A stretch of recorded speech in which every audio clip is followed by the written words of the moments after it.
welcome to speak. So we're going to open it up at 6:04. So if anyone would like to come up, you are welcome to do so. Don't all jump at once. Just kidding. We'll leave it open for 30 minutes. So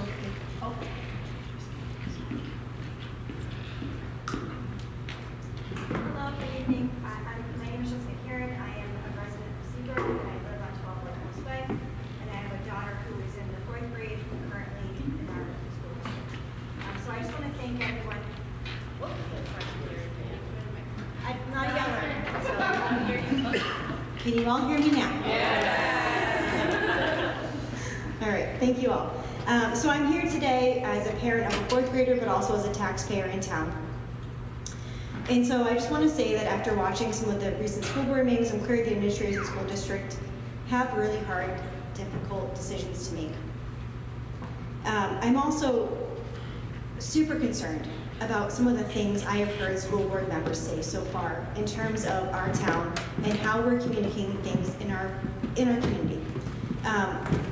I want to say clearly that I'm super concerned that we're talking about special education students and that we're saying that they shouldn't be awarded IEPs.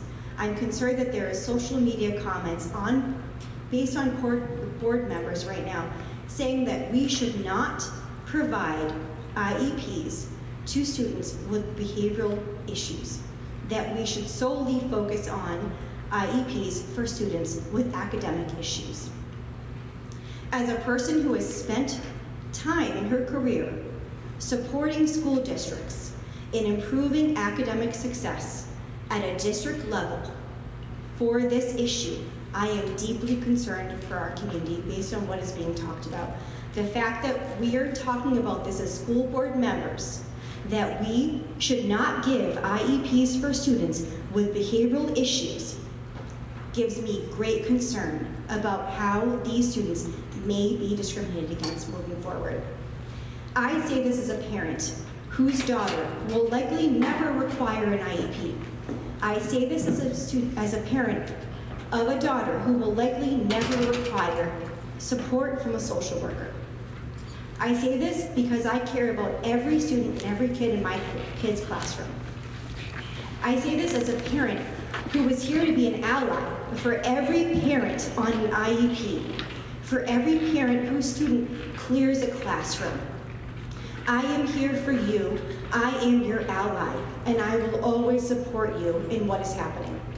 So to hear that the school board is going to scapegoat a population of students to say that our academic issues are the sole result of students on IEPs who have behavioral issues is of great concern to me. And if we're going to say that we're going to remove supports for those students, we're going to remove a social worker, we're going to remove IEP supports for those students, is of deep concern to me. The fact that the school board is going to say that they should be in charge of how IEPs are provided is of great concern to me. School boards should be in charge of determining the schools are following policies. But now that they're providing input in terms of who should be providing an IEP or not is super concerning to me. And again, I say this as a parent of a daughter who will likely never need to have one. I say this as a parent whose daughter will likely never need to receive additional IEP support services or any other supports from the school. So I come here today concerned about the policies that have been violated so far. I come here today about the policies and regulations that our schools are being encouraged to violate.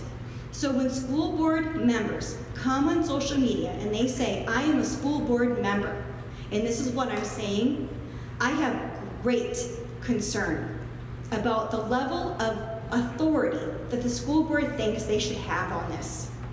I have great concern when the school board says that they should have authority over who should get IEPs or not. When you say that the school is giving IEPs for students who have behaviors and that we're giving IEPs to excuse behaviors, makes me so feisty on behalf of a vulnerable population. And I hope that never happens again. But I'm here today to say, outside of all the other drama about what's been put on social media, I'm most deeply concerned about what school board members are saying on social media about a vulnerable population that has been protected by federal and state law because of the history. So I really, really hope, moving forward, that the school boards are actually willing to look at data. Because I was told by a school board member, I don't need to see data. I know my daughter's experience. So here's my thing. I know my daughter's experience, and I'm speaking to you because I care about every other kid in her class and not just my own daughter.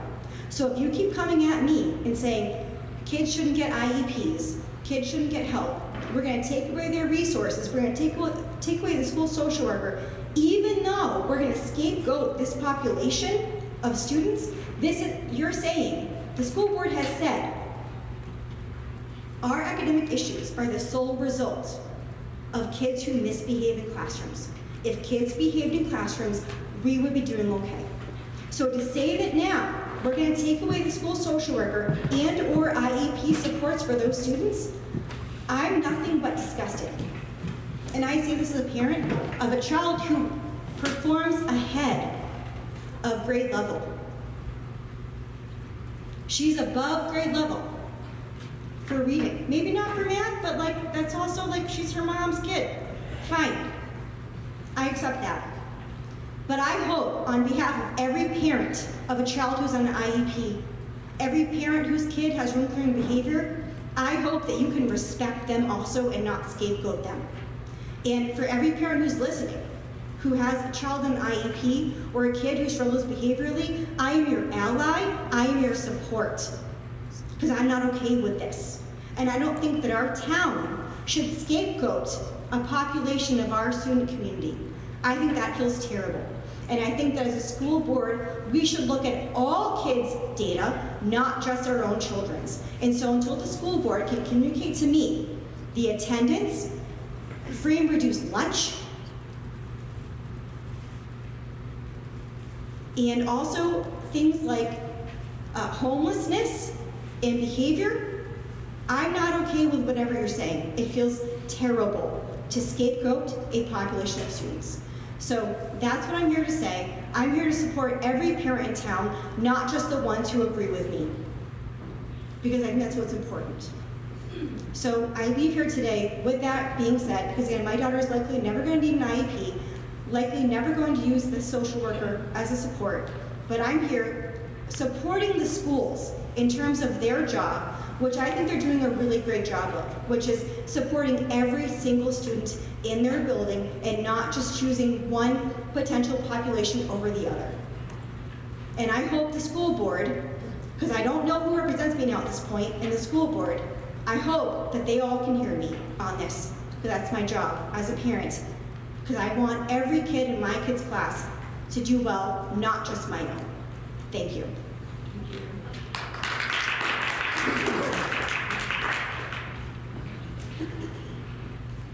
Is there anyone else that would like to speak?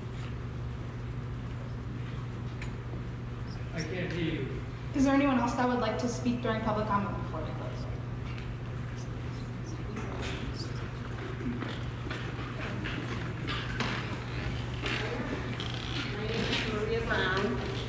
I just wanted to ask a question. We have the principal's reports this evening on the agenda, because I'm not sure if we can speak about it. But given the time frame that we're in, I was just wondering, can we keep Miss London for like 3 more years? I think last I heard she was retired and came for a little bit to help us. So if whatever your plan is, I haven't heard, but just looking into it, if we're going to bring someone else in or bring others in, can we hopefully kind of get a time frame so that she could mentor and help along with Mr. Bombardier? Just asking. All right, thank you. Is there anyone else that would like to speak?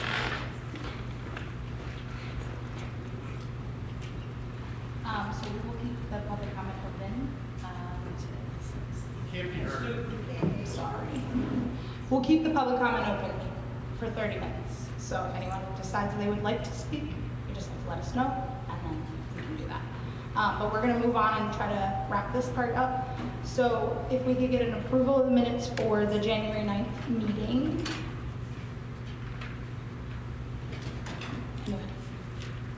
Motion to approve.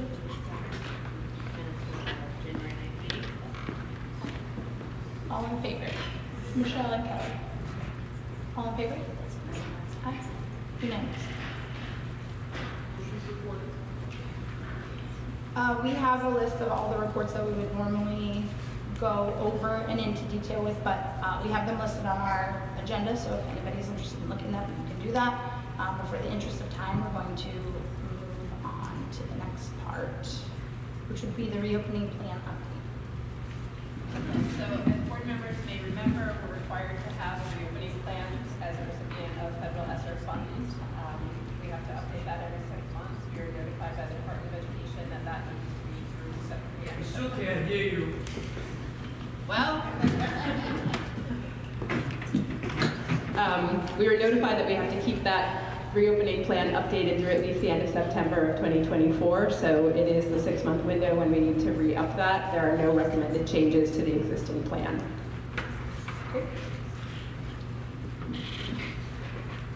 The New Hampshire School Funding Fairness Project. Oh, sorry. Guys, you gotta speak into the microphone. I And then am we won't have to. doing my best, sorry. Okay, that's all right. Can we get a motion to approve the continuation of the plan, the reopening plan as stated in the agenda? I'll make that motion. Okay. All in favor? Aye. Unanimous.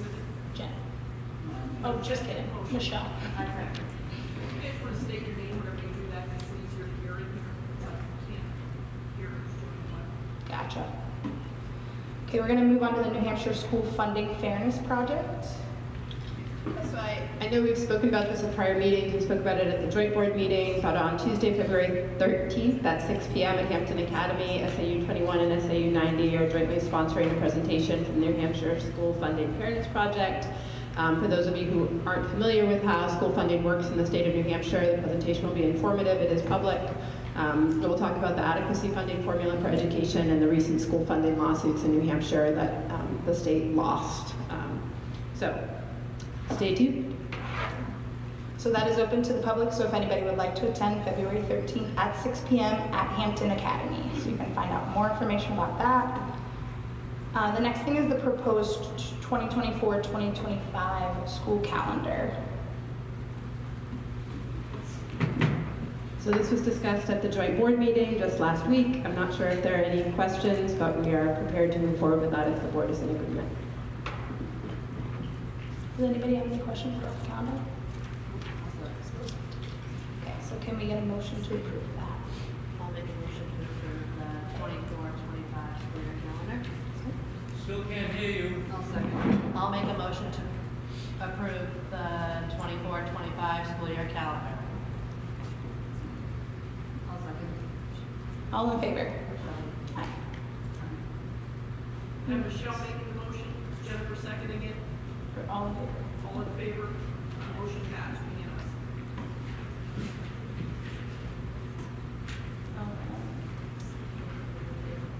Okay. We're going to update everyone on our future meetings. Upcoming, we have an operations committee meeting on Wednesday, March 6th. We have voting day, which is super important, Tuesday, March 12th, and then the next school board meeting will be Tuesday, March 19th, and then we are going to enter non-public to go over some things for the next meeting, so that we will need a roll call for it. Okay? I'll make a motion to go into non-public. I'll second. So I have Michelle making a motion to enter into non-public session. Just to be clear, it's under RSA 91A32A and E. Do I have a second? You got a question? Sure. What's the nature of going into non-public session? Because I couldn't quite understand that. A and E, so A is the dismissal dismissal, promotion, or compensation of any public employee, or the disciplining of such employee, or the investigation of any charges against him or her, unless the employee affected has a right to a public meeting and requests that the meeting be open, in which case the request shall be granted. And E is consideration or negotiation of pending claims or litigation which has been threatened in writing by or against this board or any subdivision thereof, or by or against any member thereof because of his or her membership therein, until the claim or litigation has been fully adjudicated or otherwise settled. Thank you. People will be talk for public comment, and they have an opportunity to do so, or is this the end of it? The board will be resuming public session following the non-public. They have items to address. So right now I have a motion by Michelle Perkins, a second by Kelly Huber. We're going to take a roll call. Christina Kaiser, Yes. Jennifer Hubbard, Yes. Kelly Huber, Yes. and Michelle Perkins. Yes. The board is now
Public session at 6:25.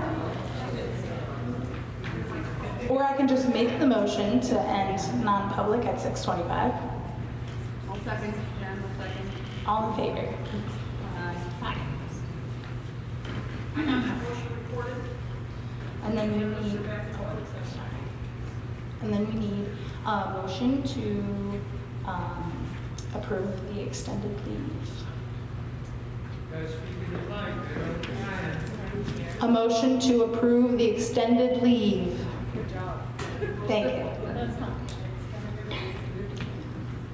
Yes. As insisted. Anyone? I will make the motion to approve an unpaid extended leave of absence for Emily Herbst following her maternity leave through April 2025. I'll second that motion. All in favor? I have that motion recorded. I'll I'll make a motion to accept the superintendent's nomination of Maria Cannon as the Access Special Education Teacher for SMS beginning March 2024. I'll second. All in favor? So we have 3 yeses, are there any noes? And any abstentions? Kelly. Me. That motion passed 3-1.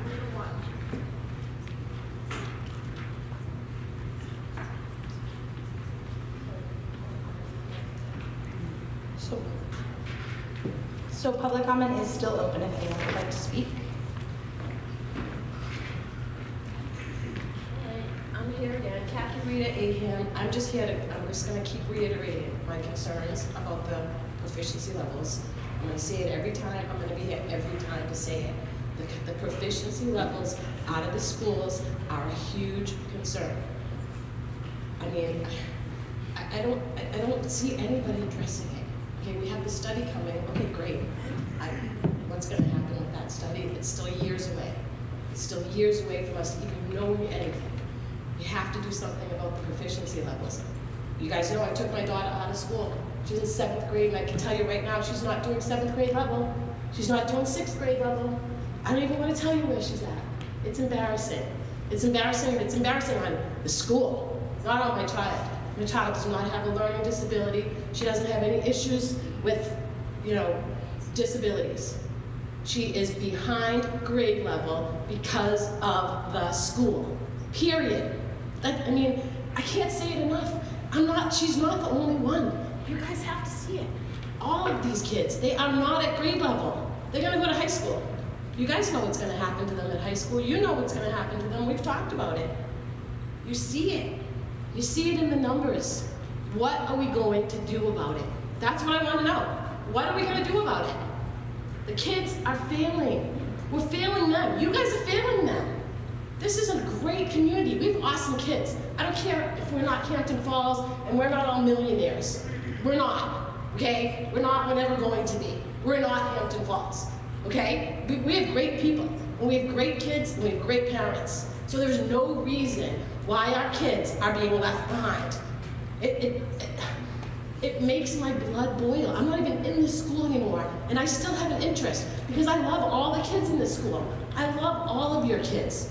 I coach them, so I can tell you that I'm not lying. I care about these kids. They are not being educated, and you guys have to figure this out. What are we doing? What are we doing? Anybody have an answer? Does Lauren, I'm curious why we don't have the same curriculum as the other schools. I want to know why we don't. Why don't we? Our kids are no different than the kids at Hampton Falls. They're no different than the kids at Hampton Academy or Center School or any of those other schools. So I can tell you my 5-year-old grandson is learning Spanish at one of our other school districts. In our district. Spanish in kindergarten. We don't offer Spanish. I've had 4 kids in this school. We've never offered Spanish in elementary school, ever. Why? A 5-year-old in Hampton Falls isn't any different than a 5-year-old in Seabrook. They can learn the same. They can learn the exact same. Why aren't we offering it? Who's going to answer that? Who answers that? Why are our kids being dumbed down? Why, you guys? Why? Why are you doing this to us? It's sad. It's sad. And I don't understand why there's not more parents here. You need to figure it out. I don't know that the study's gonna do it. Something has to do it. Thank you.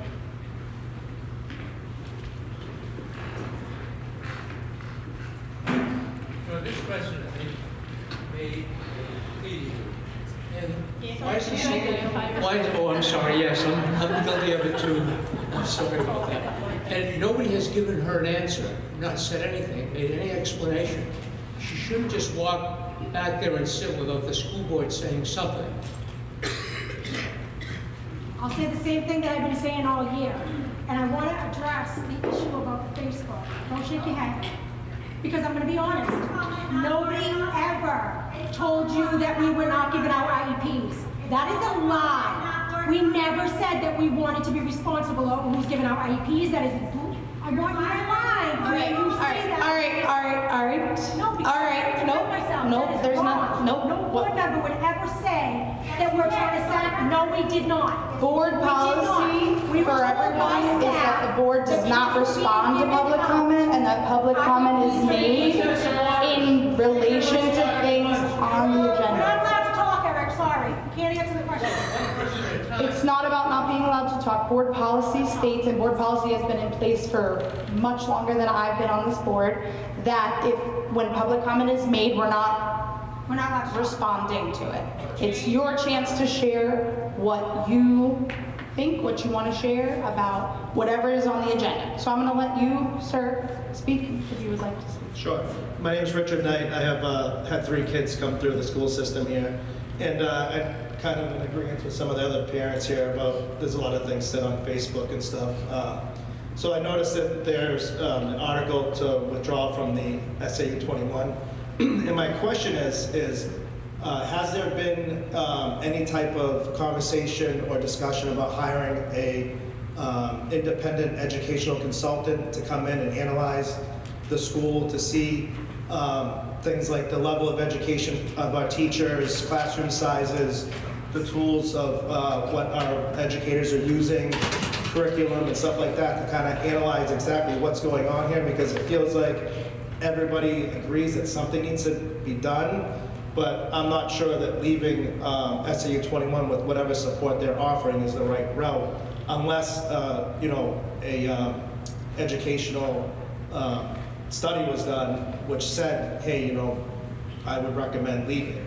So my question is, has that ever been discussed, or is that something that's being in the works, or is that part of this? Because I don't see like any amount or anything. I'm assuming it would be a cost.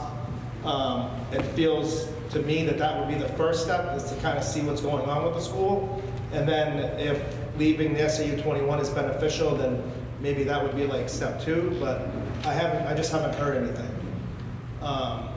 So that's, I guess, my question.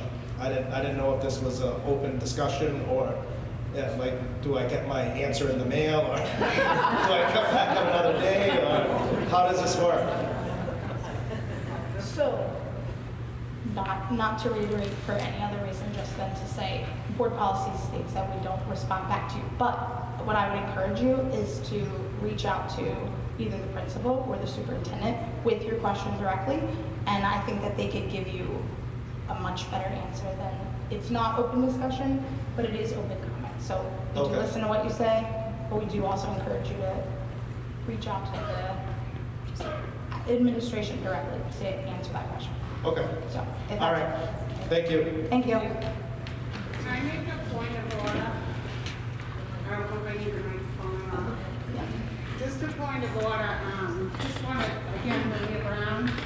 So I can't sit back here and ask you something. Who makes policy?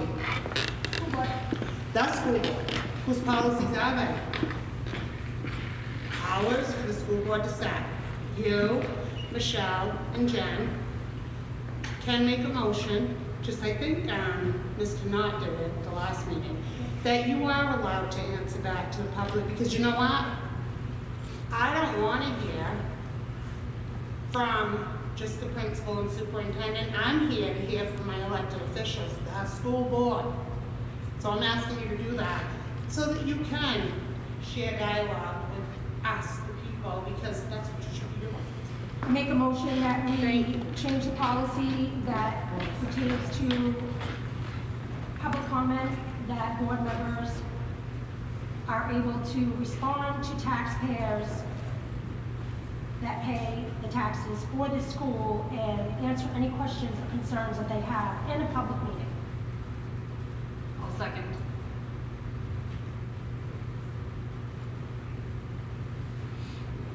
All in favor? Thank you. Thank you.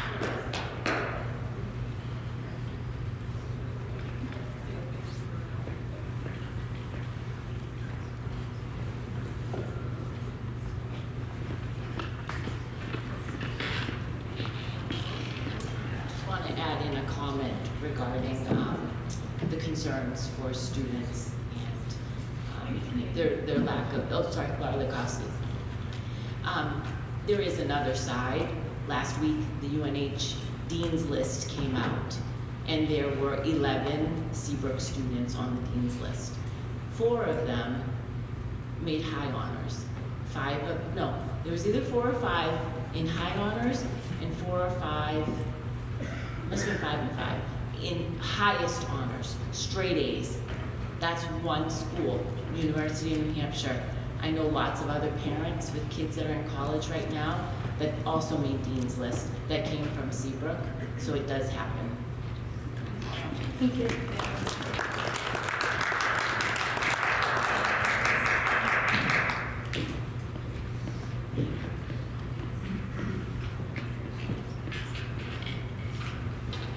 So I'm just gonna try to ask this same question again, now that you guys voted. So question 1, has there ever been any discussion about hiring an educational consultant to come in and analyze the school to see exactly what's going on and what needs to be corrected? And number 2, does the school board support something like this? So we actually have a curriculum director, coordinator at the Seabrook Middle School.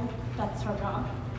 Yeah, no, I'm not looking for a curriculum coordinator. I'm looking for an independent study to come in to look at, the level of education of the teachers, classroom sizes, the tools that we have here, that the teachers have to educate with, to see exactly what's going on and why our kids are scoring so low. So my question has the school board ever discussed hiring an educational, independent educational consultant? And 2, does the school board support that? So I don't want to make excuses for us not asking for that, but we have basically done everything but, and anything that would cost any money was always an issue. So we have basically addressed every possible avenue that we can. So it seems to me that everybody's in agreement that there's a problem with our kids scoring so low. And I would think that would be the number 1 step, would be to hire a, educational consultant to come in and analyze everything. Obviously, it's going to be a cost, but I would think that the parents and the members of the community would support something like that, because I feel that it's kind of counterproductive to just pull out of SAU 21 without having that information. If they say, hey, this is the problem, then I think that people would get behind it more. But to just say that you want to pull out without even really having like any type of study or information supporting that, to me just seems kind of counterproductive. So would the school board support hiring a educational consultant to come in and analyze the school? So I'm just going to speak for myself. I don't know how you feel, but we pay 3 assistant superintendents at SAU 21 over $150,000 before benefits. That is what if they notice that there's a problem here, we've been bringing it to their attention. I know myself for 3.5, almost 4 years. So if we're paying them that much money and a superintendent, and that hasn't been something that they have brought to the table, we're going to pay an independent person to come in to do that, because that would be done in the study. When we do the study, that isn't the step to pull out. That's basically just a study to evaluate the financial, but also to do the information and the data and everything that you're talking about anyway. So by us doing the article on number 6 for the voters, that is to just get permission to do the study, which would involve some of that information. It doesn't mean we're gonna pull out. We may get all the information and realize we can't afford it. We may realize this isn't in the best interest of the taxpayers. I mean, people may not even approve to do the study, which, that's something that's why it's on warrant article, so the taxpayers can make a decision. And once the study's done, it would be shared with taxpayers. And then it would go on the article, and then you guys, being voters, would make the decision to pull out. So it's not a study's done and we make the decision to pull out. Yeah, so I just don't see where it says that the study is going to be done to see exactly what's going on. And the way that it reads here, it seems like it's more like a cost thing to see what the cost is going to be. Yeah, no, they do all the statistics and the data and everything like that. Because the state of New Hampshire has the Department of Education. Yeah. So, I guess to answer your question about how we have these other 3 people that are making X amount of dollars and they're not doing it. Clearly, I think that, maybe if this was done way back when, that maybe they could have corrected it in-house, but I just feel like it's so far out of reach right now that somebody, like a professional that does this, has to come in and just analyze everything to see exactly what's going on, because I can see like why, people are so frustrated. And my 2 older kids, Chase and Caden, they left 7th and 8th grade and they were on the honor roll and stuff too, and they kind of struggled at Winnicott as well. So I mean, I think that we're already kind of like a little bit behind. So I think that something definitely needs to be done. So will the school board, would they support something like that, independent study to come in and do that, or is the school board against that? I would definitely support it, see how much it costs though, Cost is obviously an issue, because that's why we have warrant articles and Yeah. that, I'm but sorry, but it's not here what you're saying up there. I hate to keep mentioning this, but it's better using this microphone. Cost is always an issue. It's always a concern. It's been a concern for most things that we do in the school. But absolutely, I mean, the more eyes on things in the school, the better. I mean, we talk about transparency, we talk about how we want everyone to be involved, and that takes not just the school board, but it also takes parents, it takes teachers, it takes community members, it takes administration. So there's so many levels of who needs to encourage and put these things out there and then make them happen. But we could sit up here all day and say, yes, we would support that, but whether it actually happens for whatever reason it's not solely up to us whether those kind of things happen, which again is why we have warrant articles and those things going on. But of course, we know that there is an issue. We know, I would dare to say administration knows, both in the building and out of the building. But I think what's important is that there is information being provided as far as steps being taken to move us forward. There is information being provided to get our scores up. There is information being provided that says we have changed curriculum, we have made these changes, we have added enrichment, we have added tutoring after school, we've added all of these things. But it often gets pushed aside because a lot of the messaging is our scores are low, we're not doing anything to help. And oftentimes we have these things in presentations on the school board and they oftentimes get missed because we barely have time to get to them during these meetings. And that's just information that I think is important because obviously we want to see data. We want to see if you say our scores need to go up, great. We see where we're going. When are we going to get there? What are we doing to change things now? And things I would love to hear from in the building administrators to say how our NEWA scores went this updated time. But I won't bore you with that. Hopefully we can readdress that either later or in the next meeting. But we do have to call this meeting. I do appreciate what you're saying, and I would encourage you again to reach out to administration and say exactly what you're saying. Tell them what you want to see, and then get that feedback. I'm going to ask the school board to maybe figure out how much it's going to cost and ask if they can take a vote and maybe put it on a warrant article, whatever the cost is for that study. Okay. Thank you. Thank you. So,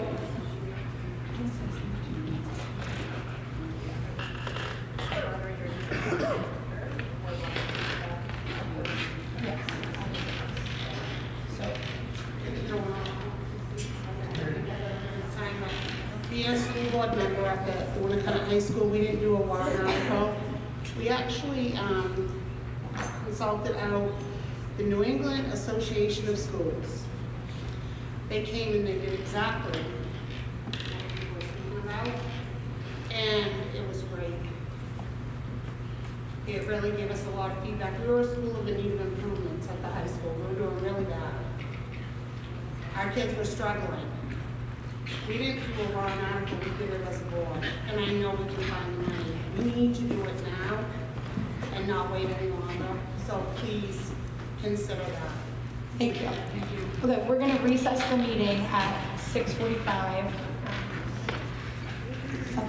Public comment will be open after the meeting, but Okay. So Frank, if I could ask you, if we recess for the deliberative session, if we have the deliberative session, after the deliberative session, we will come back into our regular board meeting. And if you would like to speak, then if you wouldn't mind waiting till.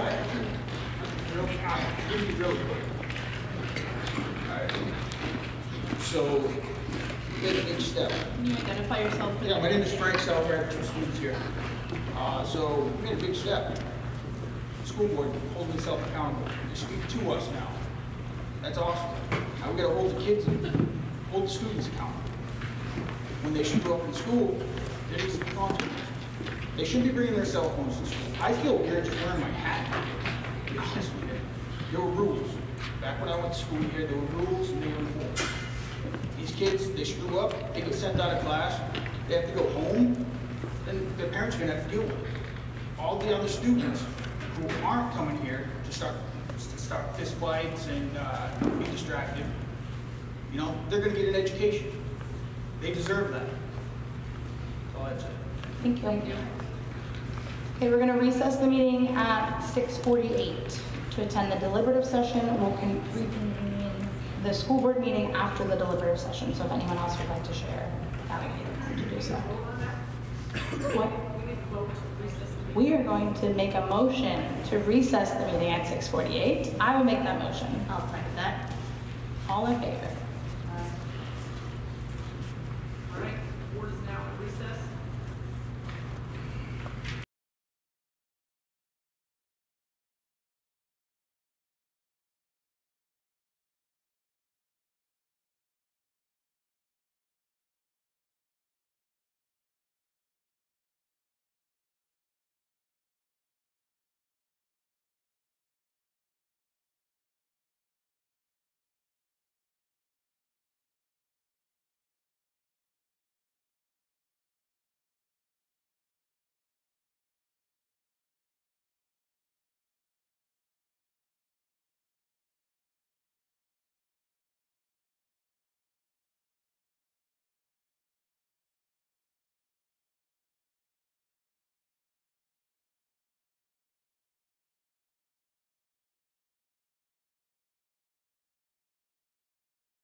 Allegiance.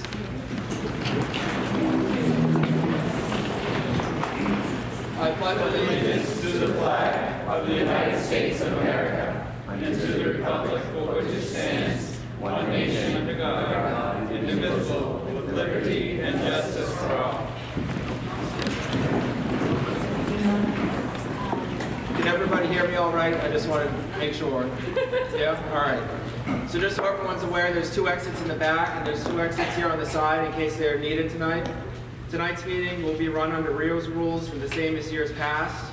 State your name when you come forth to speak, and if you return to speak again on a different article or just again, please state your name again. There's people at home that would like to know who's up speaking as well. For the record, we need it. Please limit your comments and questions to 5 minutes per person, and please stick to the question or article at hand. And any amendments can be brought forth, and I will read them and then hand them off to council for review. My name is Rio Tilton. I'm the school district moderator, and I'll pass it down the table here just for introductions. Shayna Merrill, I'm the school clerk. Oscar Zaza, counsel to the school district.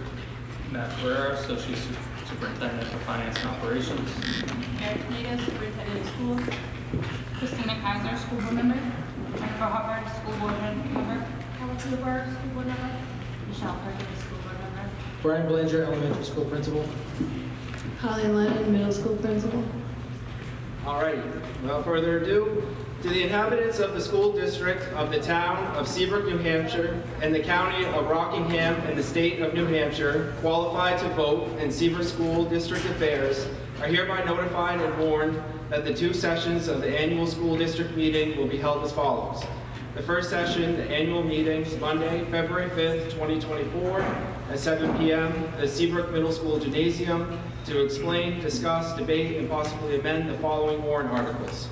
The second session of the annual meeting, the official ballot voting, will be on Tuesday, March 12th, 2024, from 7 a.m. to 7 p.m. at the Seabrook Recreation Center.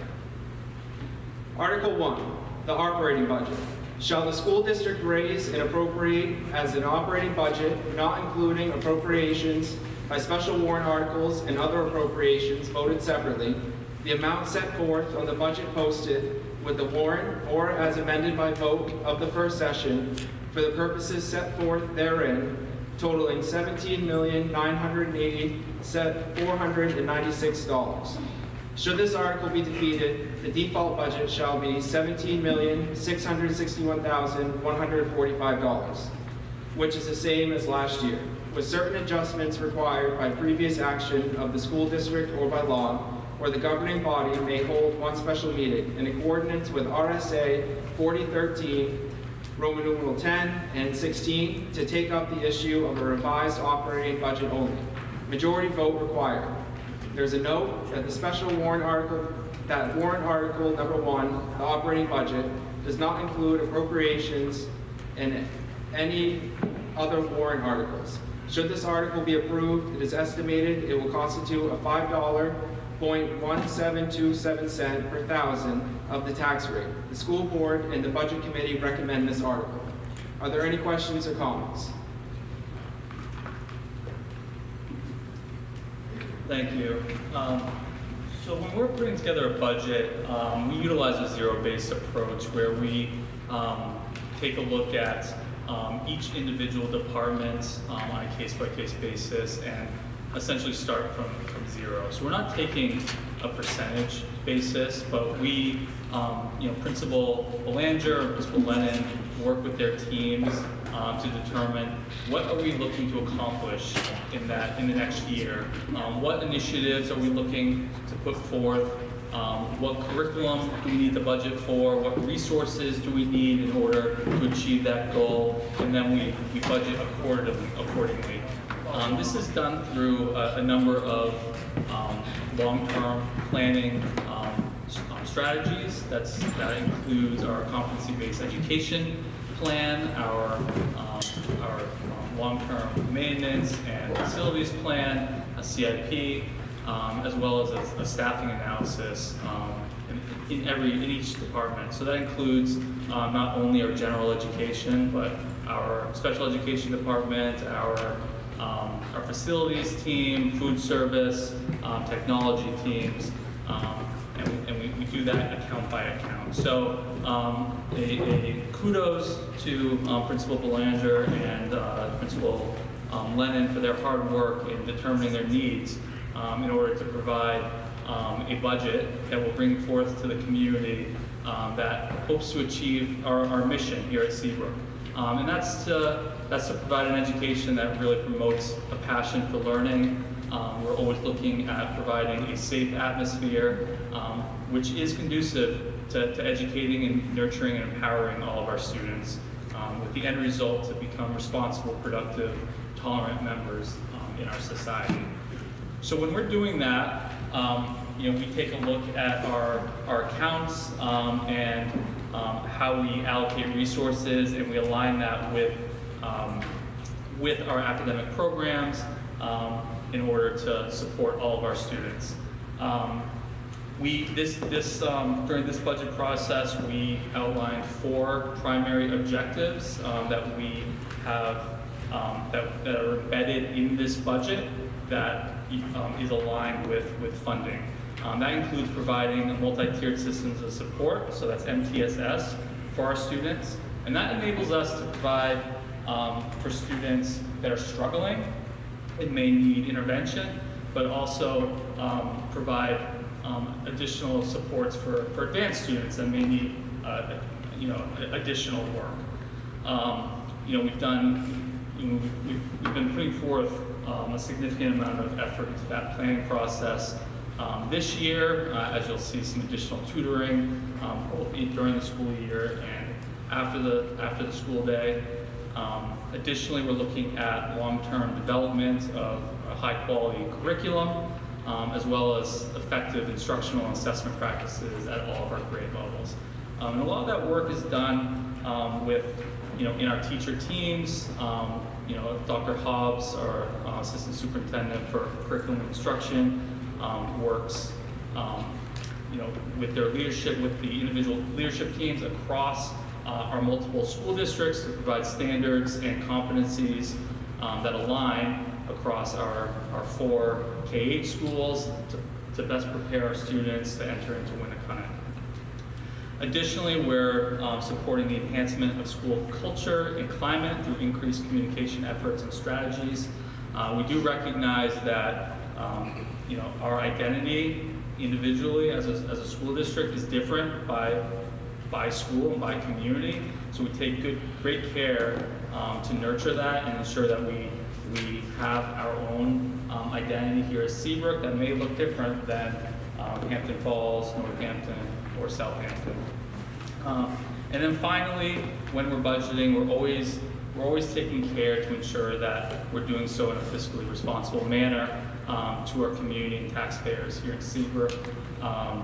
We understand that not everyone in the community has students in the school district. There are members of the community that are on fixed income, and so we want to.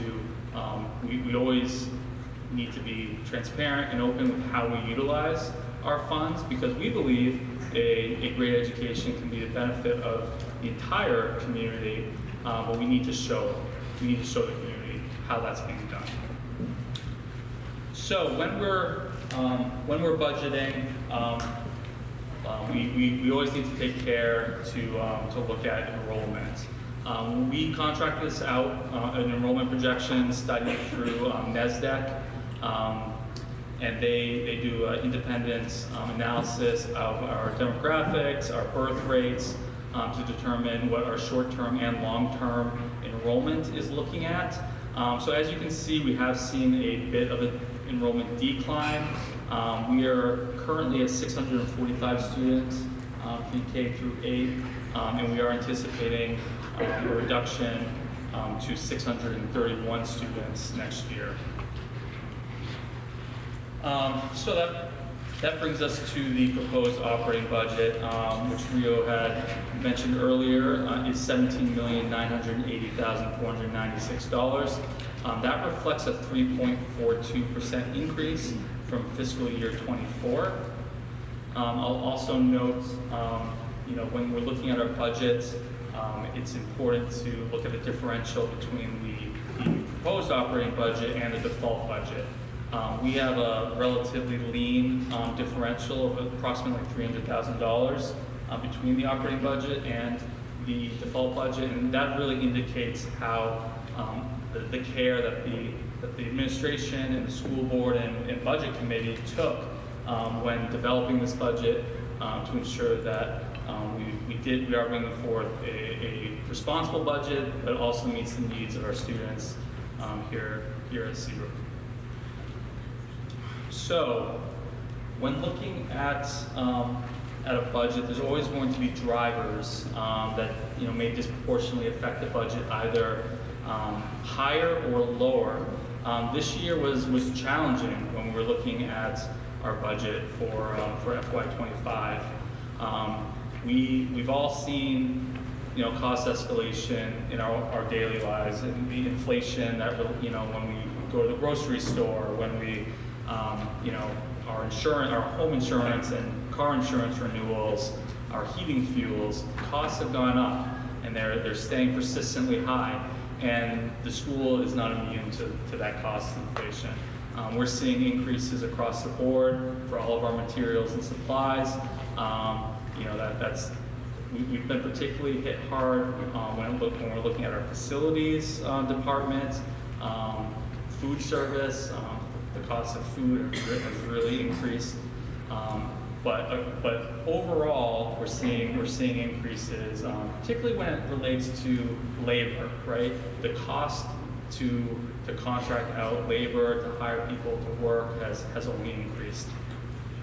Additionally, we're seeing a significant increase in our health insurance premiums. So we received a 23.7% guaranteed maximum rate for our health insurance. So the guaranteed maximum rate is the maximum premium increase that we receive in October, and that's based on an 18-month trailing claims history. However, we don't receive our actual rates until March. So we typically will budget for that guaranteed maximum rate because more often than not, we end up paying the guaranteed maximum rate. However, when it shifts that 6 months to March, the March time frame, that there can be a change in our claims history, and we could recognize a savings there. As you'll see in the decreases, we did hedge a little bit and under budget our health insurance slightly in order to account for that potential delta. Additionally, we've increased our special education and general education transportation costs. We signed a new 5-year contract with First Student to provide general education, transportation, athletic transportation, field trips, and other miscellaneous transportation. Additionally, we have seen an increased need for in-district special education and out-of-district special education transportation. We are proposing the addition of a full-time board-certified behavior analyst. That's a BCPA position, and that's based on the student need per our individual education plans that our current students have. So when we're budgeting for special education, we're looking at our current needs as of today, based on students' IEPs. So this is an area that we certainly we currently need, where we are contracting out some of those services now, and we anticipate that only increasing next year. Additionally, we have an addition of a registered behavior technician. That's an RBT position, again based on student need per their IEPs. We have a transfer, so this isn't a new expense, but we are transferring our contribution to the Seabrook Adventure Zone, so that's SAS, from the ESSER grant to the operating budget. That is, we contribute $35,000 to the SAS program as part of the grant that they received from the 21st Century Grant. there needs to be in-kind contribution from the school district. This current year, we are paying for that via the ESSER grant funds. However, that grant expires in September of 2024, so that's rolling into the operating budget, so is a net increase. Additionally, I had mentioned cost inflation. In food service, we also had an artificial decrease in food service this past year because we actually had a surplus in the food service fund that we had to spend down. So we had under budgeted that significantly last year as part of that spend down plan, and now it's reverting back to normal spending levels. On the reduction side, we are looking at, like I said, every account on a case-by-case basis. When you look at our budget, the budget narrative, the worksheets, it's about 150 pages, and that's each account, which outlines exactly how we intend to spend every dollar. And we took a look at wherever we could potentially make reductions or level fund. And that was based on some of those declines that we've seen in our student enrollment. When we have less students, that means there's less materials, less supplies, at a certain point, less staffing based on that enrollment. As part of that exercise, we are eliminating one part-time custodial position. We're reducing our full-time technology assistant to a half-time position, and we're reducing 6 educational associates that are currently vacant positions. So those aren't people that will be losing their jobs. Additionally, we are reducing 1 ESOL teacher, and this isn't a total loss. What we've seen is a reduction in ESOL needs here at Seabrook that doesn't warrant 2 full-time ESOL teachers. However, what we've done is transferred that ESOL teacher to the SAU budget, in which case we can utilize that teacher at our various districts, because ESOL can change from year to year. We'll see that there's been a spike. So this year we saw a big increase in ESOL students at Winnicott, and whereas we saw a decrease in Seabrook. And this offers us the ability to move that resource, that teacher, to whichever district it is necessary. We're looking at eliminating 3 summer facilities part-time positions. And like I alluded to earlier, we are under budgeting our health insurance account slightly to account for a potential differential between the guaranteed maximum and the actual health insurance premium rate.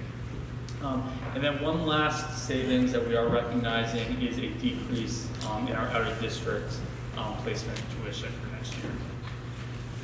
So embedded in the budget, we have 3 classifications of employees. We have our teachers who fall under the C collective bargaining agreement, and their cost of living adjustment is dictated by the CBA that's approved by our communities. They did just pass a 4-year contract last budget cycle, so this FY25 budget calls for a 3.0% cost of living adjustment for our teachers. Additionally, we have our CESPA employees, that's our paraprofessionals, our educational associates. They have a contract that's on the ballot this year, so there's a collective bargaining agreement warrant article, that's warrant article 2, which includes a cost of living adjustment, step increase in other contractual language, benefits. So their cost of living adjustment and steps are not included in the budget. They're separated in the warrant article. If the warrant article passes, then it'll roll into the operating budget next fiscal year. While I have your attention about CESPA, we're going to talk about CESPA later, but I just want to emphasize how important our paraprofessionals are to the operations of our schools.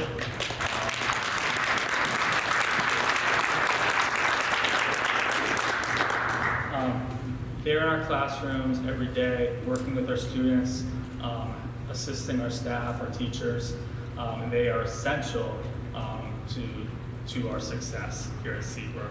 Some of the difficulties that we're seeing in our classrooms, whether it's behavioral or instructional, has to do with our inability to hire our educational associates and staff our classrooms effectively. The assessment CBA is the most important item on the ballot this year. The third employee classification are our non-union employees.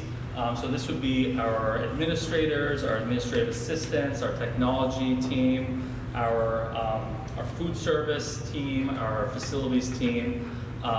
We benchmark their cost of living adjustment SAU-wide to the benchmark rate of inflation. So we utilize the Consumer Price Index, CPI-U, for the Portsmouth region.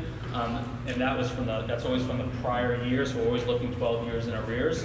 So that's, in this case, July of 2022 to July of 2023, in which case there was a rate of inflation of 2.8%. So we are proposing a 2.8% cost of living adjustment for those employees. So we're going to get into the meat of the budget. I'm going to go department by department, provide the overall budget, whether it's an increase or a decrease, and then significant drivers, whether as to why it increased or decreased for that particular department. The first of which is our general education budget, which is $4,861,040. So that reflects a decrease of $46,859, or 0.95%. That reflects the reduction of the ESOL teacher. Again, you'll see a corresponding increase on the SAU side, but of one ESOL teacher, but that reduces it from the Seabrook budget. We are proposing, as I mentioned earlier, there's 4 educational associate reductions. And also, kind of a misnomer here is we are transferring a preschool student, preschool teacher. That would be interesting if we had a preschool students transferred into the special education department. Because this past year, we did integrate our preschool program. Previously, we had a general education preschool and a special education preschool. It is now an integrated program, which is really important to the benefit of both populations. But due to that change, this teacher is moving from general education to special education, but there's no net increase to the overall budget. It's cost neutral. I'm sorry. Please yell if I don't progress the slides. I have my computer and then this computer, so I have to hit 2 buttons. In addition, due to turnover and vacancies, we do not anticipate any current staff will lose their positions. It's just a reduction in the role. Those reductions were slightly offset by an investment in books, print media, and supplies accounts. Our special education budget is $3,079,777. That's a decrease of $26,852, or 0.86%. And I want to reiterate that special education costs are based on services that we're legally mandated to provide for students and their individual education plans. This decrease is based on that aforementioned reduction in our out-of-district placement tuition, as well as a reduction of 2 EAs. That the decrease is offset by the addition of the RBT and the BCBA that I had mentioned we were adding to the budget.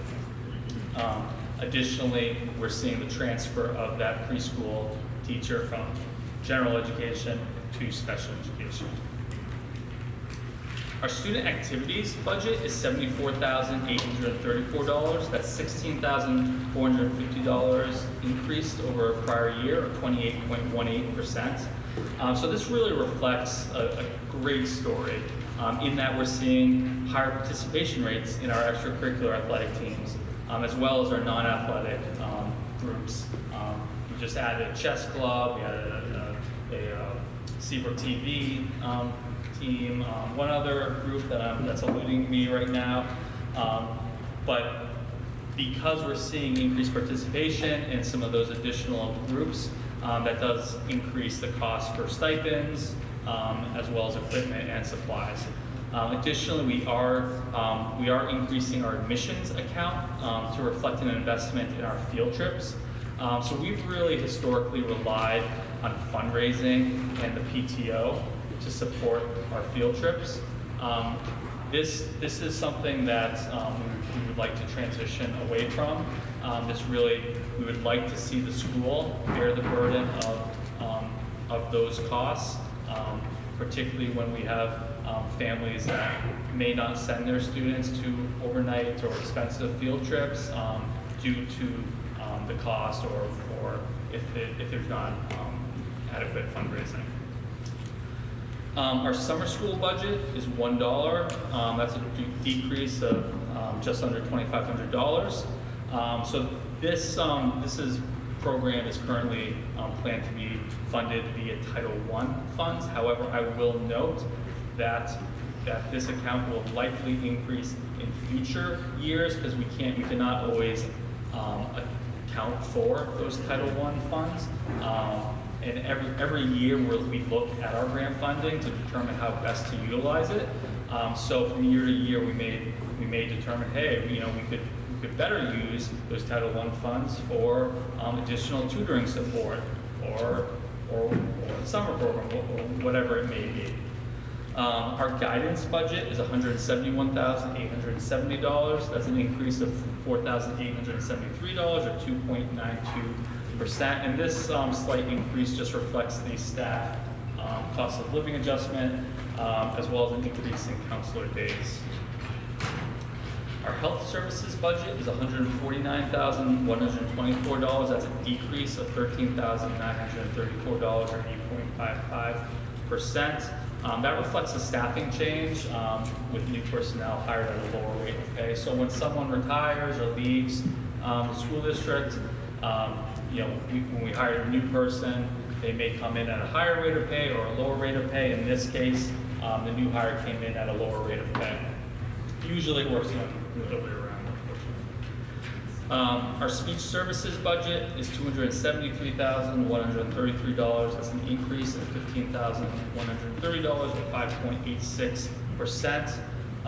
This account provides for speech therapy and services for students with speech disabilities. Again, that's according to their IEPs, and that it reflects our staff cost of living adjustment and steps. And our other support services is budgeted at $1 with no increase. This account just kept open for future potential use. So our improvement of instruction budget is $163,171. That's an increase of $8,643, or 5.59%. Again, that reflects salary cost of living adjustments, as well as testing costs. Those costs were offset slightly by an anticipated reduction in our college course tuition reimbursement. So when we budget, we take a look at our staff, and our staff are encouraged to, and they're per the CBA, are entitled to tuition reimbursement.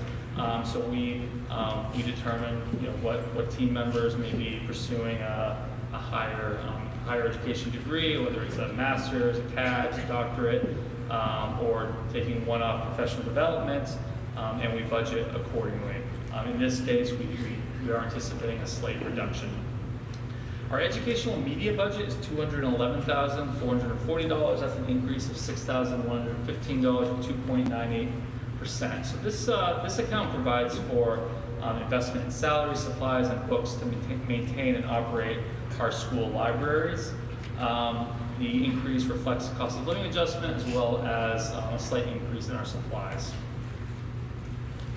So our information technology budget is $340,188, a decrease of $3,722, or negative 1.08%. I'll note that the information technology budget aligns with the school board approved technology plan. That's one of the plans I've mentioned. We have all these plans to address the various departments.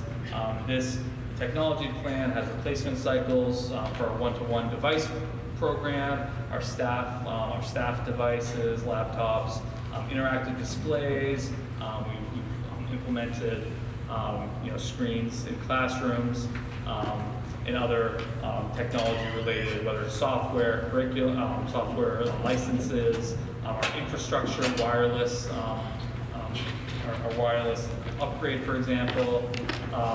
And in this case, we're seeing a decrease due to the reduction of that technology assistant to a half-time role. And that was offset by some increases in our software and technology equipment replacement cycles. Our support services is budgeted at $108,260. That's an increase of $45,360, or 72.11%. So I talked about the Seabrook Adventure Zone, and that SaaS program is embedded in the support services budget. We are transferring that cost from ESSER into the operating budget. Additionally, there is an increase in our contribution to the school resource officer. You may or may not be aware, but Seabrook has an SRO, but the SRO is not employed by the school district.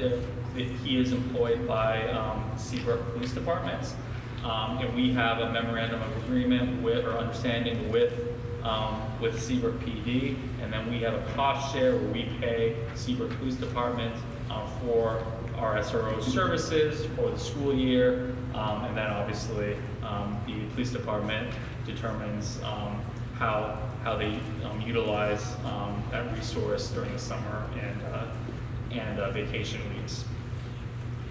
So our Board of Education budget is $59,430. That's an increase of $4,111, or 7.43%. That reflects an increase in our legal costs, as well as our audit services for our contracted rate, as well as cost of living adjustment for our district officers. When I say district officers, that's our school board members, our moderator, clerk, our treasurer, as well as recording secretary. Our SAU services budget is $657,680. That's an increase of $26,836, or 4.25%. So this reflects the SAU central office allocation, and that's based on a formula that's enrollment and property valuation. So depending on what the other school districts have seen as far as enrollment increases or declines in property valuation, this could differ from year to year. So for example, this year, the SAU budget only went up 2.8%. However, Seabrook's portion went up slightly based on their relative enrollment versus the other districts and property valuation. The SAU encompasses the Office of the Superintendent, finance, accounts payable, human resources, payroll, curriculum and instruction, as well as special services. We do a lot of work to try to align our sending districts to provide similar curriculum to achieve some economies of scale when it comes to software licensing. Technology is a really great area where we can save money across the SAU when we're purchasing large numbers of Chromebooks or laptops or the aforementioned software. We have an SAU-wide copier lease program that saw us a 30% decrease. We negotiate out our energy costs, so that would be our electric and natural gas here at Seabrook. and use that economies of scale to achieve savings. We also look at where we can share our resources, our staffing. So I had mentioned ESOL. Well, we currently have an ESOL teacher at the SAU level, and we're adding a second. That offers us the ability to move that individual or individuals to the various districts, saving each individual district money and ostensibly providing better service, because it's easier to find a highly qualified teacher when you're hiring a full-time person as opposed to a part-time. So, for example, Seabrook, based on ESOL students, only warrants a 1.2 ESOL teachers. Well, it'd be really difficult to find a 20% ESOL teacher of high quality. In this model, we can hire a full-time ESOL teacher, but only charge back Seabrook 20% of that cost, and then utilize that person in other districts. We've used that model, or we haven't used that model. We've used other shared resources when it comes to like speech therapy or other related services with special education, and we're always looking at ways where we can create those efficiencies. But always keeping in mind that each of our districts are unique, and we always want to maintain each school's individual identity and autonomy. So our school administration budget is $682,926. That's an increase of $24,858, or 3.78%. So the primary driver to this account is salary cost of living adjustment, steps. Also, we're seeing an increase in our workshop seminars, so that's to send staff, in this case administration, to conferences, workshops for PD. We also saw an increase in our dues and fees. Our buildings budget is $879,089. That's a decrease of $32,944, or 3.61%. Again, our buildings, grounds, and vehicles accounts all align with our facilities plan. I had mentioned earlier that facilities was really disproportionately affected by the inflation that we're encountering.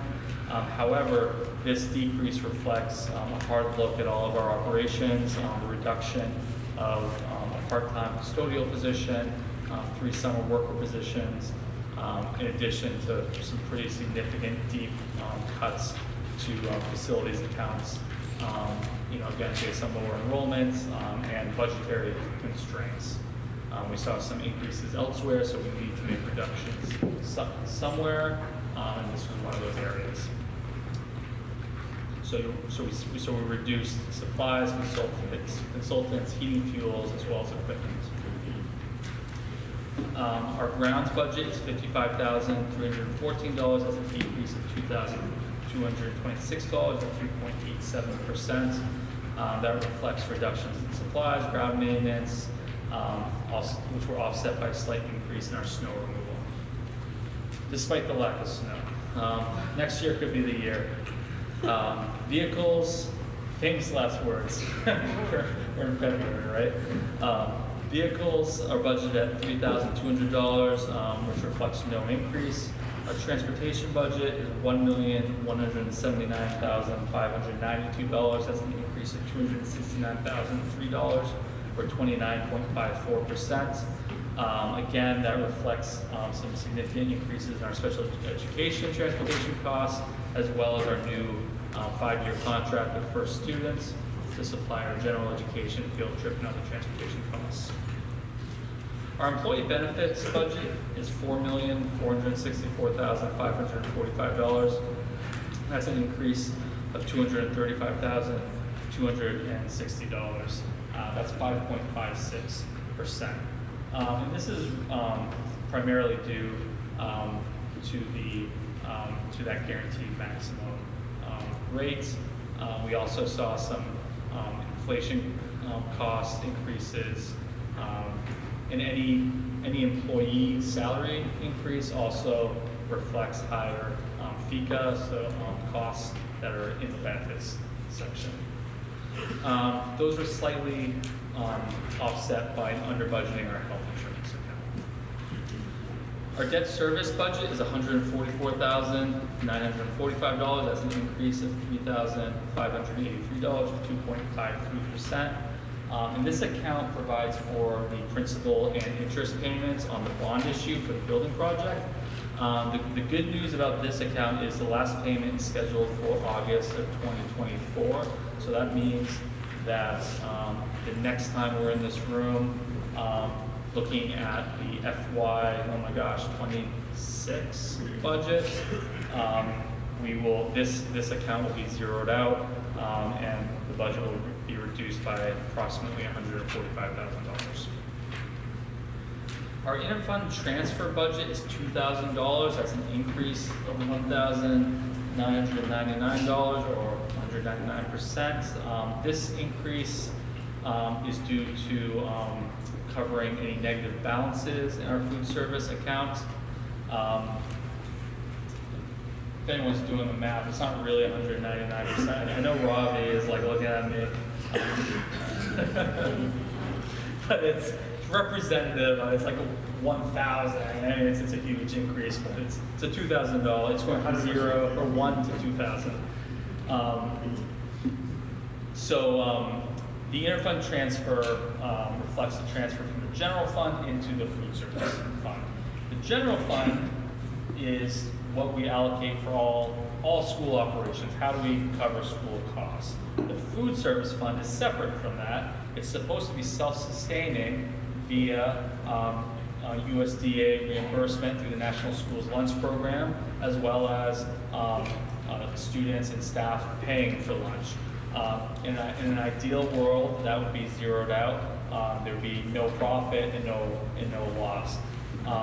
The only kind of anomaly there is if students have negative balances, we are required to cover those costs, but it can't be funded via the food service fund. It needs to be covered by the general fund. So that reflects that deficit. Our food service budget is $418,936, an increase of $60,579, or 6.90%. That reflects price inflation, an increase in food and supplies costs, as well as staff cost of living adjustments and steps. Additionally, all our accounts are reverting back to normal levels. As mentioned, we had that one-time reduction last year's budget based on our surplus spend down plan. And I just want to note, I've been talking a lot about salary cost of living adjustments. That was the 3% for our teachers and our 2.8% for our non-union staff. You hear a lot about that because our budget is primarily people, right? And we have, obviously we have these supplies and materials costs, but when it comes down to it, our school's success is dictated by who we have in these walls working with our students, and that reflects, probably about 85% of the overall budget. So that brings us to the default budget, which is $17,661,175. That is $319,322 less than the proposed operating budget. So the default budget is the prior year's budget, either increased or reduced, either by debt service, contracts, or other legally mandated items, and also reduced by any one-time expenditures or any reductions in personnel. This is important because this is actually a really great turnout for a deliberative session, and I published a video with this presentation. We tried to talk about the budget at numerous budget meetings. The school board had the pleasure of going through the budget, I think, on 3 meetings in excruciating detail. I'm sure they loved it. The budget committee similarly had a budget hearing. We tried to get the information out. That being said, I understand that not everyone maybe is interested in the budget as I am. So what a good portion of our public will see is, as regards to the budget, is what they see on the ballot when they go to vote. And that includes our proposed operating budget of $17,984.96, and then the default budget of $17,661,175. And I think that That alone tells a really good story because that's such a lean differential. When we're talking about all these increases that I just reviewed are totally out of our control when we're talking about inflation or contractual obligations or special education costs. The fact that we were able to bring forth a budget, I thank the building administration, our school board, as well as our budget committee for bringing forth a really fiscally responsible budget. And with that said, Rio, I am sorry I kind of, rambled, but that is it for the operating budget. Are there any further questions or comments? Just say your names so everybody knows. Harold Eaton, 157 Farm Lane. So my question to you is, what would cause the revenue number for what's reported to not line up to what the state has on the Department of Education website? So the revenue number does align with it. The revenue that's reflected on the revenue report is just the differential that we receive from the state versus what we receive or what we report to the DRA as estimated revenues.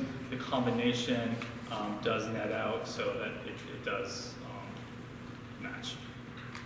So on the state website, it says for year 2024, and their revenue for adequacy grant and SWEP grant for Seabrook is $5,342,000. Yeah, so that includes both Seabrook K-8 and Seabrook Winnicott. So, so that's the total. For this revenue report that you're looking at now, it's just Seabrook K-8. So on the chart that says towns split in cooperatives, and the number that's listed there, you're saying is figured into the other chart that they have that's for district public school adequacy? I have no idea what you're looking at. However, I can assure you that the revenue number is correct. Okay. That was all. And then my other question was, so we have 64 students that fall under the McKinney-Vento Act. Do we receive any funding, any revenue for those students? So there's oftentimes a cost share with the other associated district if the student is either living in a different town or is living in Seabrook but was from a different town. We also receive minimal grant funding via the state. So if we have 64 students, we have no sub-grant that's offered to Seabrook? We have a grant. It's like I said, it's minimal. So how come that's not reported? That's not an item that you include on the revenue, estimated revenues. Okay, thank you. You're welcome.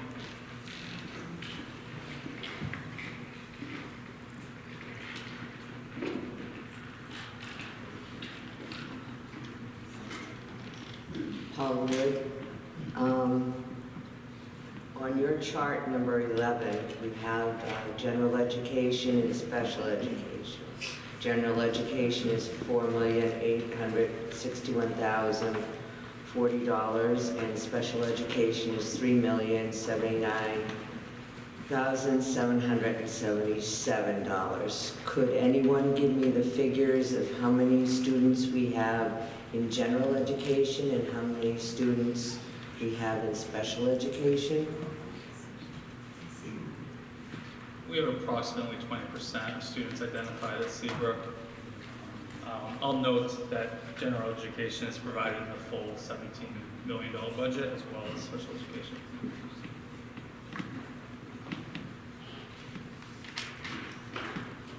So you said special education is about 20% of the students? We currently have approximately 20% of students identified. And what's our total number of students? 645. As of October 1.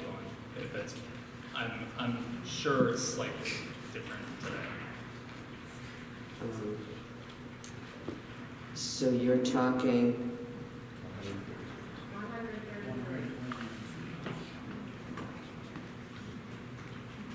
minus 5. So you're talking 510 in regular education and 135 in special education? Approximately.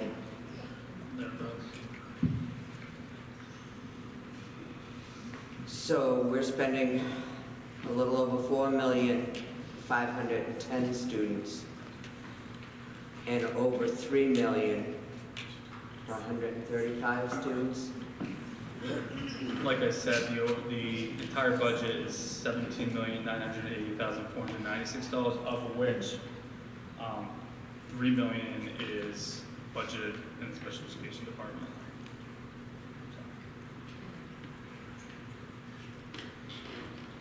You answered my question. You're welcome. Mark, so I'm sorry, go ahead, Robbie. I am Ravi at 104 Ocean Drive. Matt, as usual, you did a terrific job with your presentation and explanation. Good job. 2 questions. One is, do you have the 2024 default budget that was in last year's ballot? I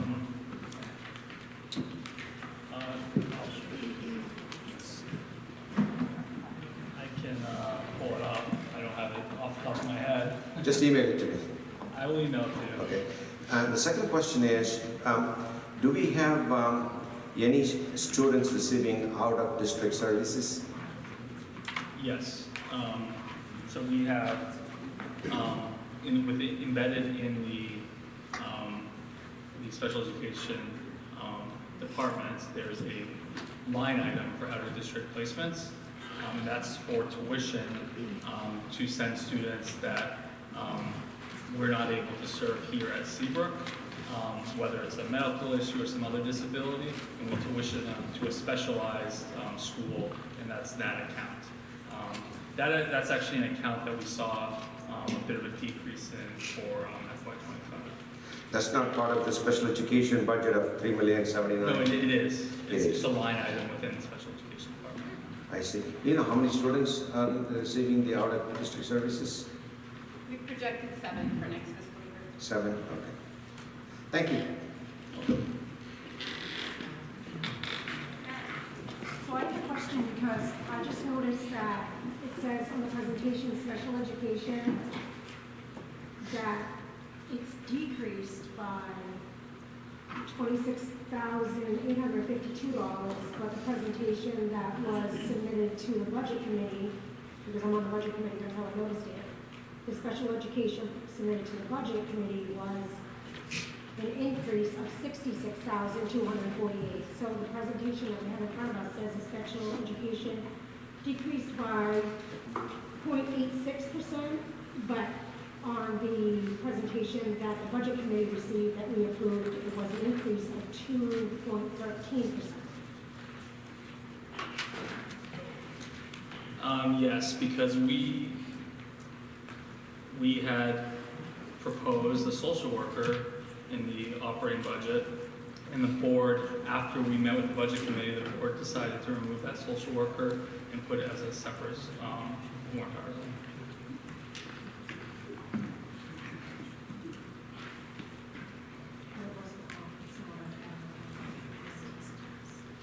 We then submitted the updated budget thereafter. Right, so, but the increase was $66,248, and that wasn't the cost for the social worker. Right, because the social worker isn't just a salary, it also includes benefits, so there's a reduction in our benefits accounts as well. But would that go in the special? But it would be the increase of 66, right? Well, And if you're saying 66, then that's a decrease of 26, so the salary is about $80,000, and then the remainder is in the benefits line item. So So the preschool is, that came out of the general education is still under special ed. I'm sorry, preschool? Yes, yes. The preschool teacher that was transferred from general education to special ed, she's still in there, right? Yep, that hasn't changed. Are there any further questions or comments?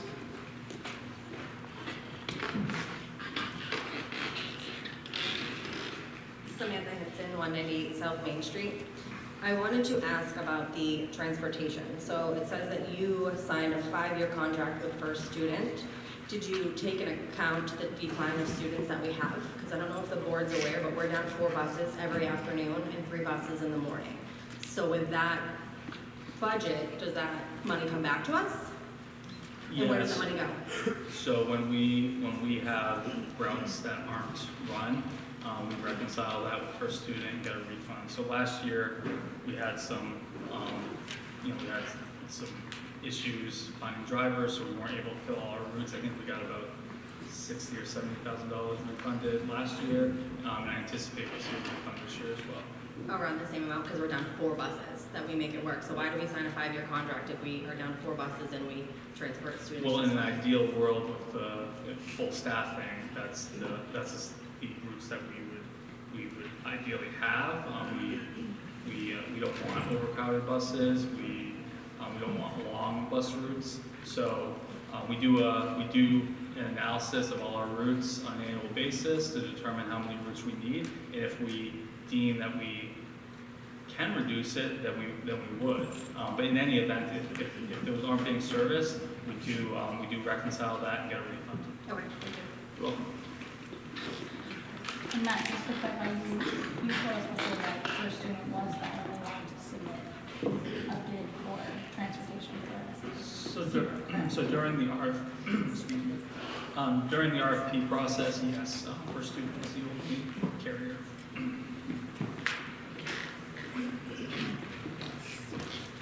Hi, Lacey Fowler, 10 Morse Lane. To kind of go off what Sam said, does this transportation line item in your budget count for the kids that are transported from Haverhill and other districts to Seabrook? Is that under That would there? be included in that. Okay. Is that included in the current 645 students that we have here in your presentation? The additional children? Yeah, I mean, if there are students at Seabrook, it's included in 645. Okay, so I guess I'm not wording this correctly. I believe it's the McKinney-Vento Act that we're obligated to move kids. I believe it's what, 64? Is that correct, that we have 64 students? I believe you. Approximately, yeah. Okay, so we pay thousands of dollars to ship kids from Haverhill and other school districts, Northampton, that are within the same SAU to Seabrook? Yes, I mean, we follow, I mean, it's the federal law, and other school districts pay to transport them. No, I understand, but do we look into that at all? Because I know to enroll my child in town, I have to have all the documentations, I have to, have all the bills, that I'm a property owner, and things of that nature. Do we Absolutely, that's actually that's actually one of the roles of the social worker is to verify those residencies. Oh, okay, so the 1.5 social workers that we have right now, that's what they do? Well, we currently have 2. Oh, we have 2. Don't we share one though with the SAU? Wasn't that provided? We have an SAU-wide social worker that it was a donation from the Brook to the SAU. So Seabrook is entitled to 20% of that social worker. That's actually a unique program in that their schedule is off hours because many of our families are encountering issues outside of the school day, right? Where it's beneficial to have that social worker available to work with families after school and students. But yes, so technically we have 2.2 if you count that position as well. All right, thank you. You're welcome. Are there any further questions or comments?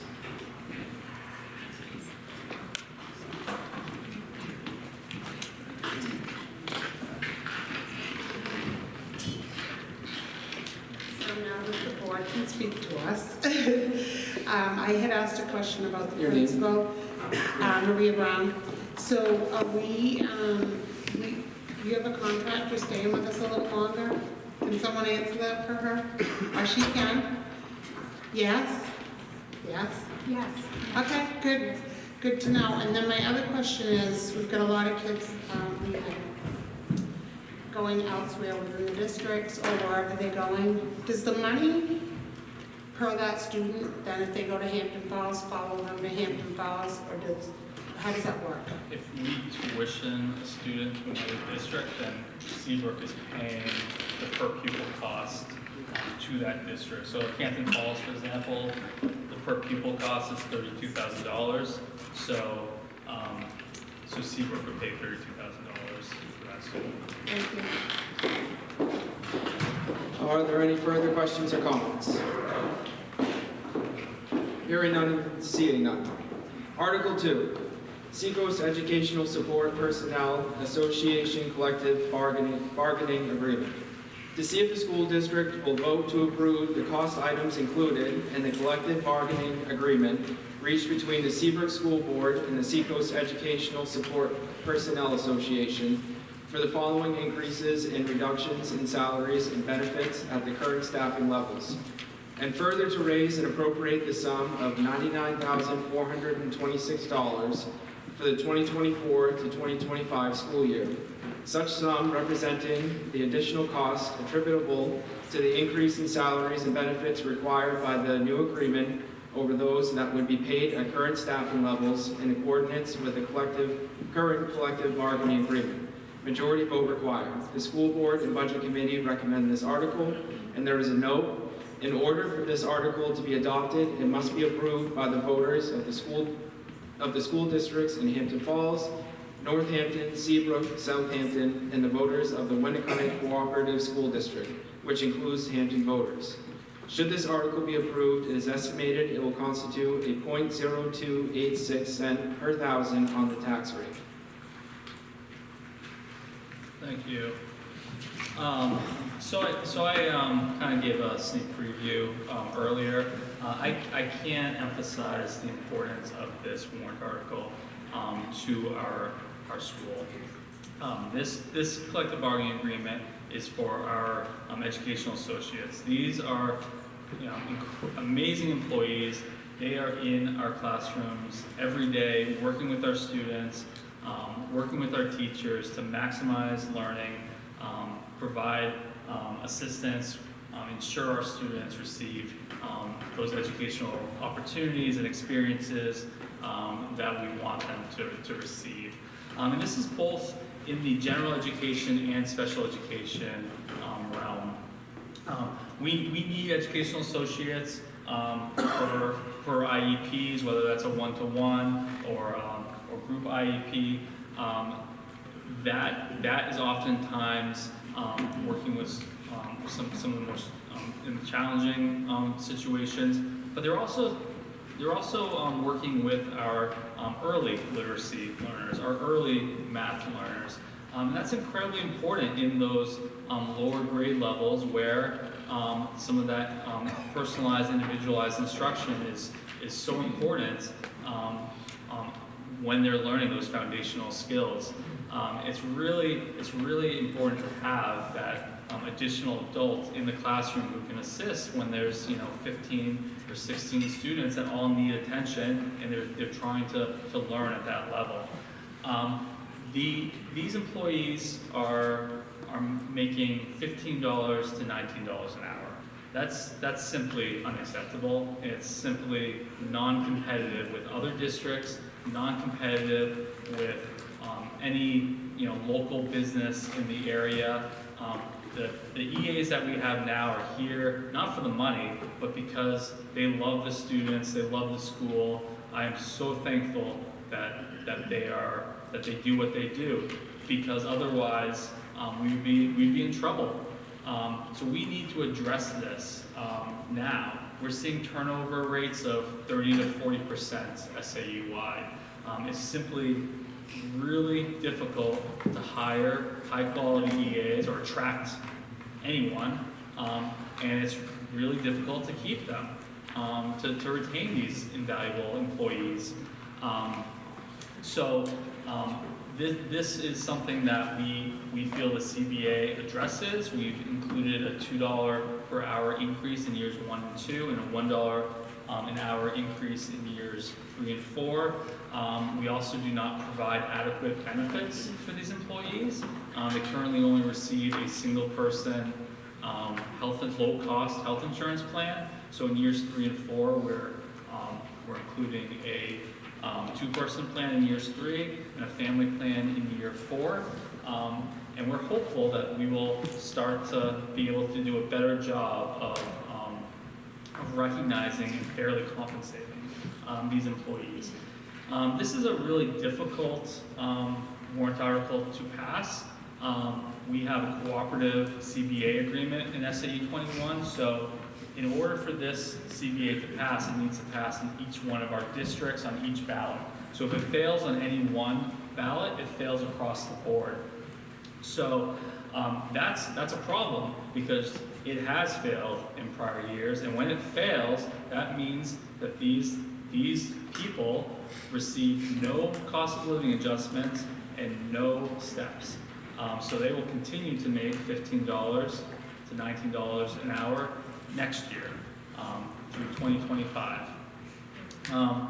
This is something that all of our school boards feel passionately about and feel is incredibly important. They've all voted unanimously to recommend this warrant article. Our budget committees, who are the most fiscally discerning of all of our communities, also voted unanimously to recommend this warrant article. It is a very modest ask. Across the board, it's for Seabrook, it's $99,000, $96,000, $95,000, $87,000. It's really a drop in the bucket when you're looking at the overall operating budget.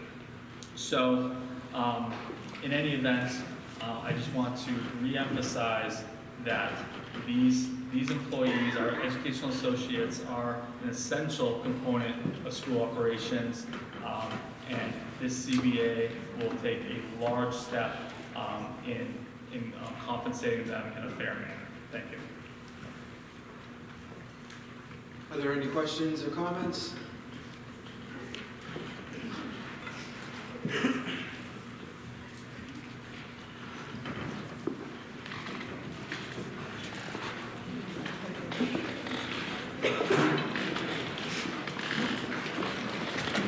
My name is Alexis Perkins. I'm a resident of Seabrook, and I'm also an educational associate at Seabrook Middle School. These are all educational associates at the middle school and the elementary school. Kathy Brown was planning on being here tonight, but she was unable to, so I'm going to read to you what she had prepared to say to you guys tonight. Good evening, board members, administration, townspeople, and guests. Thank you for the opportunity to speak on behalf of the paraprofessional CBA warrant article on the upcoming March ballot. This is not limited, but includes our Seabrook Schools paraprofessionals. We are referred to by many names: paraprofessionals, teaching assistants, or EAs, which stands for educational assistants or associates. Truly, everything assistants fits the bill. Tonight, we hope we can give you a better understanding of who we are, a glimpse of what we do, and the standards we are held to. We are a collective group of assistants made up of newer hires to those who have been here for many, many years. Each one has their own skill set and understanding of what it takes to keep the gears moving in the elementary, middle, and high schools together. We continue to be knowledgeable, but more importantly, flexible and versatile. Some days that comes with little to no notice of a change in our daily schedule. It may not be what we thought we would be doing, where we thought we would be, or even who we thought we would be, or be working with, but we always hit the ground running. No one ever questions it. EAs work with entire classes as a one-on-one or with small groups, all being either general ed or special ed, or a combination. EAs all assist all students all day long, at least 6 hours out of the 6.5-hour day. Our day is not just set out to gather materials to clean up after breakfast, snack, or lunch, nor to do weekly crafts. We also help with what's being taught every day through reading groups, math centers, writing, social sciences, health, and language. We also help students who may need to catch up on missed work need time to practice skills, help with snack, recess, lunch duties, really anything that's asked of us. Unified arts and a highly important SEL, social emotional learning. Our students spend the majority of their day in the company of an EA, and more often than not, they will go to an EA with a problem first. It's only natural. It is also only natural to see EAs assisting students that are not even a typical part of their day, because when there's a student who seems to be in need, EAs will always make themselves available. We also help with behavioral challenges on the daily. Some assist with arrival of students in the morning and others dismissal in the afternoon. On occasion, this is before and after our work hours. It is very true that even for the EAs, there's not enough time in a day, especially for those assistants that need to fill out daily Medicaid logs and run monthly reports of these logs for designated students. It all takes time. Time is all we have. Whoever said time is money never met an educational assistant. Some of you may be wondering if we have what it takes, if we are trained or certified for all that we do. We are here to tell you that we are indeed. We follow the Paraeducator 2 qualifications as set by the New Hampshire DOE. To hold an EA position under the Para 2 educator, proof of an associate's or bachelor's degree or taking and passing the Paraeducator 2 tests are needed. We also need to recertify every 3 years by submitting 50 hours of professional development to the DOE. All of this takes time and money. Money we struggle to have, as many of us are already holding second jobs. $22,700 a year doesn't go that far, and that is the top of our scale currently. What we do in schools and all that we help with is truly invaluable. We do not want to be anywhere else, that's why we don't leave. EAs do not fall under the same contract as teachers. We did not benefit from their contract, which passed last year. In the upcoming March 12th election, there is a warrant article with a new paraprofessional CBA. It has been 4 years since we brought one forth. This CBA comes highly recommended. We EAs are here to ask the community on voting day to please think of all that has been shared this evening, all that we do for the schools, teachers, and especially the children. We know you are probably thinking we just can't afford it, but we implore you to think again. Ask yourselves, ask your teachers, ask your kids, can you afford to not? Thank you for the opportunity to speak.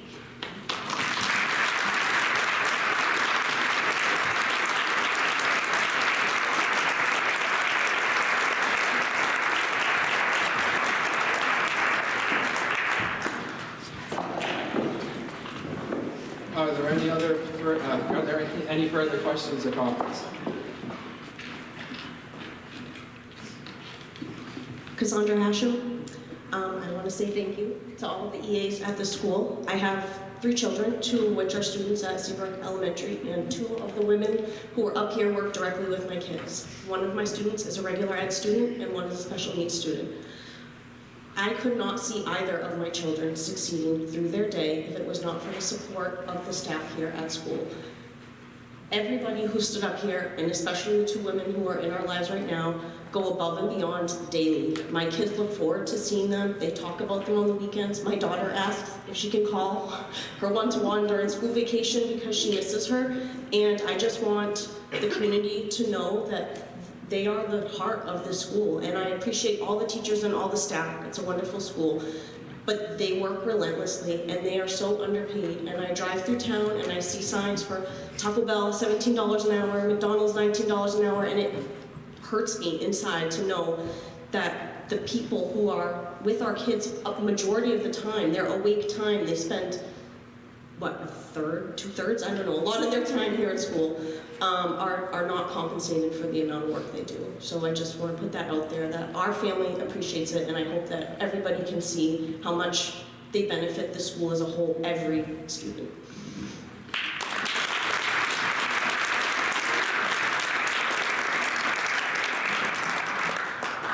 Are there any other questions or comments? Hearing none and seeing none. Article 3, social worker. To see if the school district will vote to raise and appropriate the sum of $154,796 for the salary and benefits for social worker to serve the Seabrook School District. Majority vote required. The school board and budget committee do not recommend this article.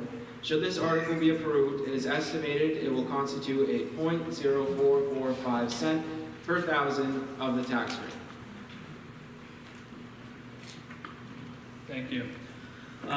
So the school board proposes the issuance of a warrant article to raise and appropriate $154,796 to fund the retention of a social worker position.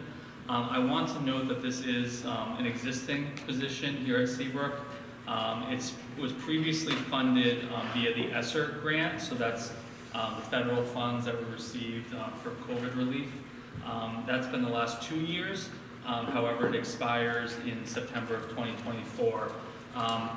We had put together an ESSER plan that was board approved on how to utilize our funds via ESSER, and embedded in that was this position as well as the BCBA and a special education teacher that were intended to roll into the operating budget. The social worker position is one that provides for services under their IEPs. So there are required services that is necessary for this position. That being said, I will note it's not the full 100%. It's, roughly half of that position is IEP dictated. So I just want to note that we will need to, if this warrant article does not pass, we will need to incur contracted services costs for that roughly half a position to provide for those IEP services. But this is a position that additionally, for the other half of their role, works collaboratively with our team to provide wraparound services for students, families, and staff at Seabrook schools. So this includes not only direct service to students, but a significant student counseling caseload, working with our foster care families and students. So we talked about McKinney-Vento, so that's that portion. They work with DCYF and courts that require any sort of reporting and filings, community programming, teacher training and support, as well as very close contact and collaboration with Seacoast Mental Health Center. Suicide awareness is a big area of need and concern for all schools, so that's something that the social worker works on as far as prevention training and instruction. They work on the BIT team, behavior intervention team, as well as preschool outreach and family collaboration and support. So that's a pretty lengthy list, and that's because there's a great need for this role. We currently have, like I said earlier, 2.2 full positions here at Seabrook, and the need is actually greater than that. This is a position that's an essential team member of the Seabrook schools in order to provide support for our students and families. We've talked a lot about behaviors in classrooms, and really this is part of our strategy, is utilizing social worker and other mental health professionals to address many of those behavior concerns, to prepare our students to be in the classroom to learn, because it's very difficult for us to see increases in achievement and performance when students aren't ready to learn. And that's the kind of nuance to this position that is incredibly important. With these type of services, our hope and what has been proven with data and research is that these type of services do in fact increase student performance. That is it. Thank you.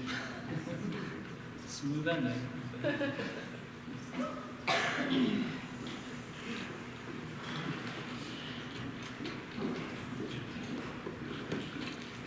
Hi, I'm Laura Cardy. I live on Sandpiper Lane. I don't have any kids in the schools, but I am a proud graduate of public schools, as are my 2 daughters, and I have 3 granddaughters who are also in public schools. I'm sure, in fact, I know we all want the same thing for Seabrook kids. We want them to be successful in school, we want them to do well, set themselves up to do well in high school, and then eventually in life. It's really hard for kids to do well at school, to show up at school at all and do well. and be ready to learn if they're worried about a parent that has a substance abuse problem, if they're worried about where the family's next meal is coming from, or even where they're going to sleep that night. It is a fact that in our community, we have kids dealing with all of these issues and more. As Matt just mentioned, the social worker position, it looks like on the ballot it's a new position. It's not. Jessica Cormier is the name of the woman that's in this position. She's been in the role for 3 years. The position was originally justified based on a time study. At the time, the existing social worker, the guidance counselors, the principals, the administration, they did a time study, and they documented all the work that wasn't getting done. And they justified the need for at least one full-time position, and that's when this position was created. And as Matt just mentioned, the funding at the time was some federal CARES Act money that was available. That's drying up. So now we're faced with the decision, do we keep this position or do we eliminate it? I believe we very much need to keep this position to support Seabrook kids. So as I was trying to learn about this position, I talked to the principals, I talked to teachers, I talked to Jessica about the work that she's doing.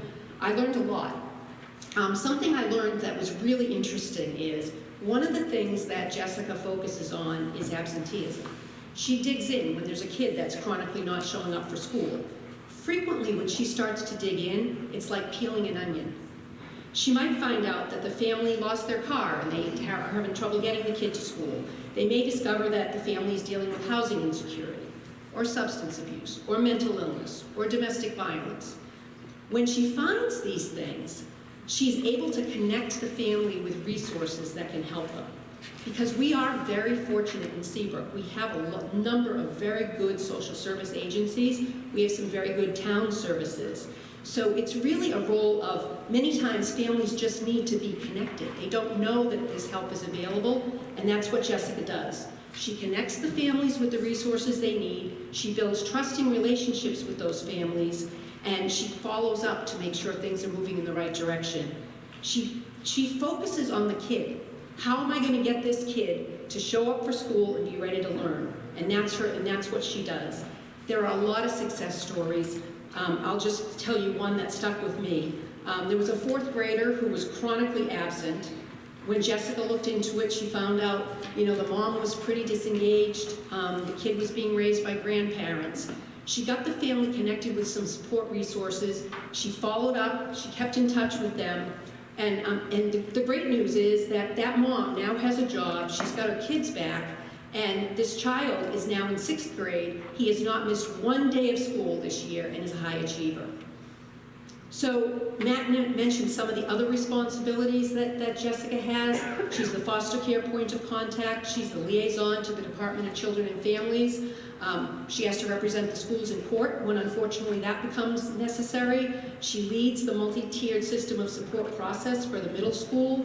She also carries a caseload of individualized education plans, which is legally mandated.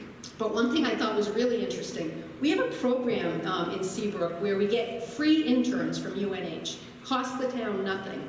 At any given time, there's 2 or 3 UNH students in the schools helping about 60 students a year with academic skills. If there's nobody to run that little program, that program goes away and we lose those free resources. So, in closing, without this position, our already overworked administration, staff, and teachers would do their best to pick up the pieces. But for sure, kids would fall through the cracks. They wouldn't get the help they need to be on track for success. Personally, as a taxpayer and as a member of this community, I can't think of anything I'd be more willing to invest in than making sure that Seabrook kids get the support they need to succeed.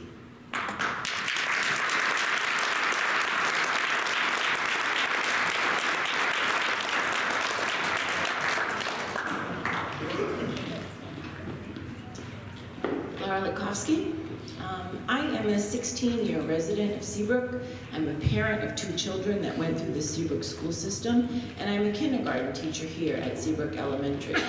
I would guess that most of us in this room have never needed the services of a social worker, but that's not the case with many of our students and families. Lots of communities have students and families that need support. Seabrook has more than any of our surrounding towns. more families in need, which result in more students in need. We have more low-income families, more homeless, and I'm sorry to say this, but more drugs. We have so many students that are in need of support. The social worker position is a crucial component of meeting the needs of the students and families in our town.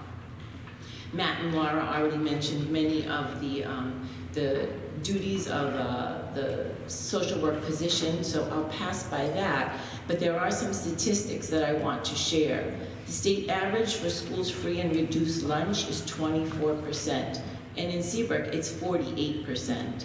The state average for homelessness by school district is just under 4%. Ours is just above 10%. And here's some facts that are not part of any data study, but just some simple facts from my own classroom. There were 4 years in a row that I had at least one student in my classroom that had a parent that died from overdose. For the past 6 years, I've had at least 1 or 2 students that have a parent who's incarcerated. That's just my class. No doubt there are many other classrooms in our school with the same statistics. With all of this comes children with worry, trauma, and dysregulation. Putting that list aside of all the things that the social worker does, listen to just these 2 things alone. Currently, our social worker has 67 homeless children on her caseload, and she has 20 open DCYF cases. There are so many responsibilities that come with those 2 things alone. If she had nothing else on her plate, those 2 things alone would make up most of her day. If we did not have a social worker, who would take on these responsibilities, some of which are mandated by law to have a liaison for? Now, I may not be born and bred in Seabrook, but I have been here for 16 years, and I've raised my family here, so I'm not an outsider looking in and pointing fingers. I'm talking about the reality of our community, the community we all choose to live in. Whether you like what's happening to this community or not, it is not the fault of the children, and we can't turn our backs on them. We can't pick and choose who we educate. Many of us are proud to live in Seabrook, and it's not right to take resources away from those who choose to stay here. The school's job is to support the children, and with that comes supporting the families. And one of the things that has always impressed me about Seabrook is that the residents look out for the children in this community. I've had people tell me that if there's something on the ballot for the schools, they don't even need to read it because they always vote yes because it's for the children. There's been a lot of talk about dysregulated students and students with behavior issues. Behaviors like this often come out when children have difficult home lives. Over the past few years, the people and the protocol that we've put in place have greatly improved, and we have more support for those students than ever before. But here's the thing, there are more and more students like this coming into our district. Someone recently had a great analogy for this. There can be an emergency room team filled with very skilled doctors and nurses, but if there's a 10-car pileup on the highway and 15 people are rushed into the ER, those doctors and nurses are going to struggle with meeting all those needs. This is what's happening in our schools. We have great people, but it's getting harder and harder to keep up with all the students who have needs. If anything, we should be adding more resources, certainly not taking them away. You may have all kinds of opinions about the parents of these children, but personal opinion is not going to help the children, and that's where our focus needs to be. Our concern is to do what we can to make sure that these children get to school and that they are in a mindset ready to learn and have fun with their peers. They can't do that if they're not here, if they're hungry, if they did not get a good night's sleep, or if they feel unsafe. Those are all things our social worker can help diminish. As a teacher, I cannot tell anyone how to vote, but I ask you, please do not succumb to the drama. If you need more information, please talk to someone who can give you facts so that you can make a well-informed decision when you go to vote. We elect a school board to work in the best interest of our students. Unfortunately, some of our school board members have formally stated that they do not support the social worker position. I hope people have heard what I said tonight and that it's enough to make you think more about the importance of this position. I encourage you to get more information if you feel that you need it, and don't rely on social media. Ask someone who can give you the facts. In the end, I hope you see that we should not be taking resources away and that we have a social worker in our schools, that having a social worker in our schools is in the best interest of our students. Thank you.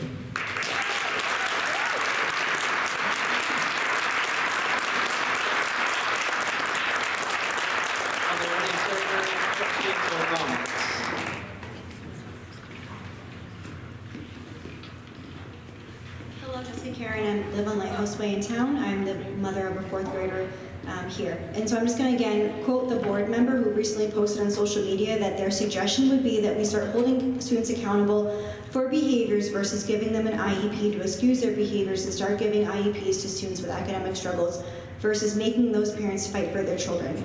This board member also describes students as insecure, weak, soft, lazy, entitled, violent, and with no consequences. This board member's comments resulted in someone saying too many at home lack common sense, and allowed another community member to say, I just want to shade people. I just want to reiterate everything everyone has already said about the importance of a social worker in our buildings, and the importance that we don't separate some students from other students and start to label them in such ways. I think it's really, really important that we take care of our entire community and not just those that can sit in a typical way and be a typical student and learn. I want to remind again and reiterate the fact that there are things per law these schools have to roll out, and they continue to be yelled at by the school board in their intents to do that. Over the last 4 years, schools have had a tremendous amount of pressure put on them to take care of the whole student and not just focus on academics. And that reason was based on data and outcomes. This is the fact that students, if we don't actually focus on their whole person, they will not perform academically in the way that everyone else will.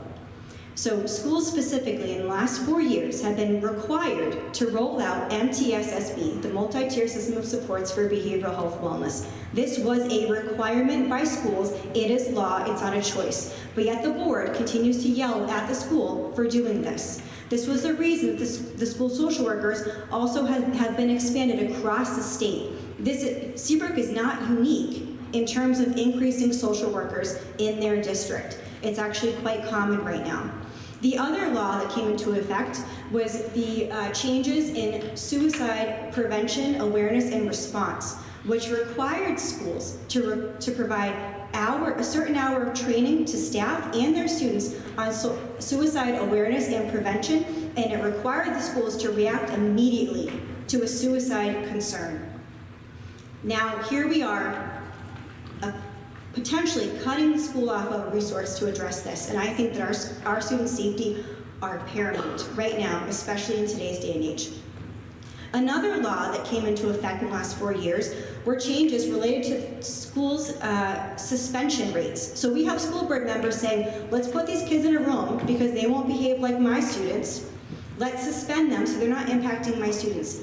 Well, schools are required to respond once students are suspended for so many days. Social workers usually take a heavy lead on this. What is the behavioral plan from the school to reduce suspensions thereafter? Again, a school responsibility that the board is yelling at the school for, and I don't understand that. Another part here is just the ongoing mental health of districts across our nation, and how many school districts are seeing an increase in crises, students experiencing suicidality, and students threatening to harm their buildings, all of which social workers are really, really important to address.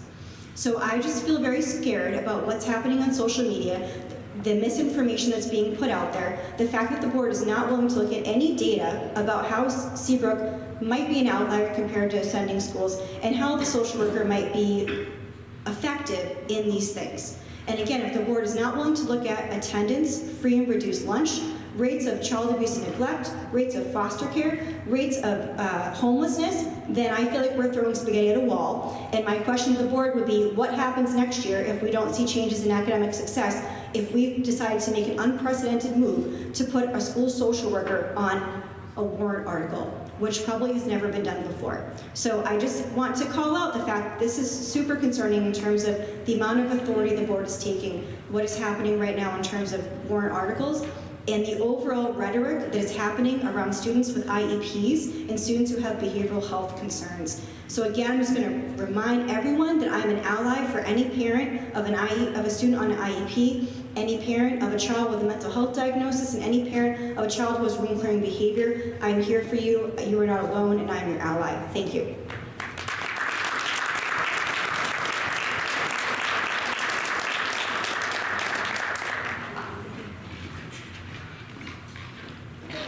Frank Salter again. I do have a son who has an IEP, and he's not getting the care that he needs. He's not getting the education that he needs. Everyone's worried about his feelings. Let me worry about his feelings. Okay, that's my son. That's my job. These kids, when they go to school, they're not ready to learn. They're not ready to behave the way they're supposed to behave. There needs to be discipline, detention, suspension. They're fighting, get them out of school. You know what happens when we got into fights when we were in school? Change report, reformatory school. That's what we need to do. Discipline. That's the only way you're going to get these kids to actually start learning.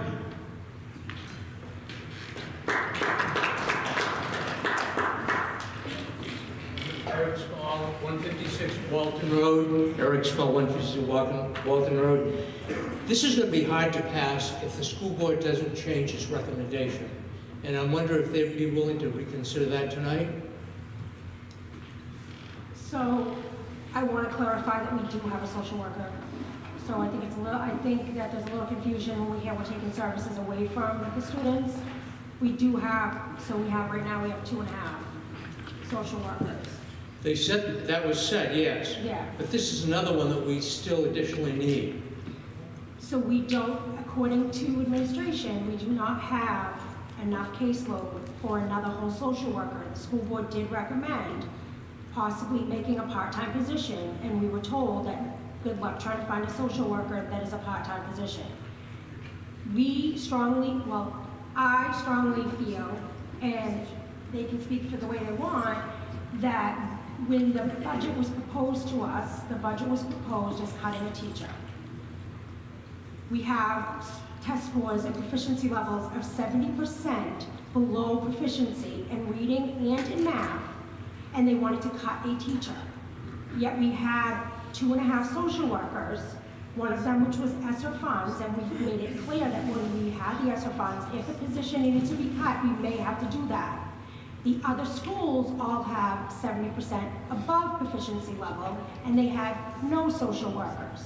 So our recommendation was, or should I say that I mentioned, that we could keep the full-time social worker and utilize the one that the Brook here in Seabrook funded for more time frame than the other schools, considering we have, according to them, a higher need, and that is why the other schools have no social worker in their budget. None. It seems very inconsistent with what we've heard tonight, with what you're saying. What does the administration say? Do we need this social worker? Can I speak to it too before you go to administration? Sorry. To be fair, I did not agree with taking this out of the budget. I did not agree with putting it on the warrant article. I do my best to hold my tongue whenever possible. I don't think that putting a position that administration has clearly said that they need, teachers have said that they need, students need, taking it out of the budget so that we can put it on a warrant article to make it solely based on money. I mean, if you take something out of a budget and you put it on a warrant article, you're saying it's not important enough to be in the budget, and it must be put on this warrant article, and to say that the school board does not recommend it is not 100% accurate, because I do recommend it. It should have been kept in the budget per me. I'm not speaking for anyone else. We did take a vote, and I voted no. I would also like to be clear that there are approximately 25 to 28 contracted hours that a social worker has to legally provide services in the elementary school. This is a social worker that has been in the building, again, for 3 years, to state what Laura said. She has already been working in the district. We're not adding somebody new, and I think the messaging is unclear. We're not adding anything. We're not adding somebody that has never been in the district. Kelly is correct in the elementary school teacher being proposed to be taken out. We as a board added that back in because we do see the importance of that. The social worker, to me, that's two totally separate things. So I just wanted to be clear, I do not agree with this. I'm not gonna tell you how to vote. You listened, just like you came up here and said your thoughts on what you've heard. Everyone can make their own decision as to what they think Seabrook needs. But to take a position for a person out of a budget and put it on a warrant article sheerly for the sake of money, to me, she was she's been working in our school for 3 years. She was in the ESSER, she was being paid by ESSER funds, but we are not adding a brand new position to someone that has never been servicing our district. We're not adding somebody new, we're not putting somebody that has never been here. We're rolling over funds. That's a little bit different than to say we're just throwing a new person in because we're saying we need it. So, Just, all right, just one at a time so we can keep it on course here. You had a question for? Yes. It seems as though the administration recommends this position, and I don't understand why the school board doesn't want to go along with that. But perhaps they don't want to change their vote and recommend it, because if they did that, there'd be a better chance of this passing when it's presented to the voters. But administration also recommended cutting a teacher, and we have 70% below proficiency levels in math and reading. That has nothing to do with what we're talking about. It does, because they recommended that we get rid of somebody who's going to educate our students. I just don't think that makes any sense. I think this is a good, I think we need to pass this, and it needs to pass, and it would pass if we had the help of the school board. So you're trying to tell me that I should change my vote? No. I said, are you trying to tell me that I should change my vote and go back on what I said? No. I stand by my vote. Our motion was what it was. Well, with what you've heard tonight. No, it's the same thing. Okay, all right, we're not going to do this, go back and forth. We're just ask the question and then, because everyone's bouncing around, nobody knows who's talking and stuff like that, so just keep it together, everyone. Thank you. Yes. So, I guess it's up to the school board what you want to do. But if you want to stay with the original vote, I don't think that's, the meeting is in that position. They would like to see it changed, so that there's a better chance when the voters go to the ballot, go to the election day and vote on this. Okay. I think, is there anyone else that wants to make a comment back, or? Okay.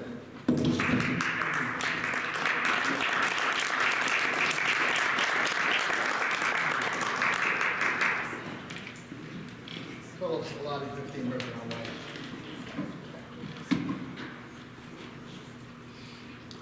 So we have 2 social workers, 2.2. 2.2. That's nice.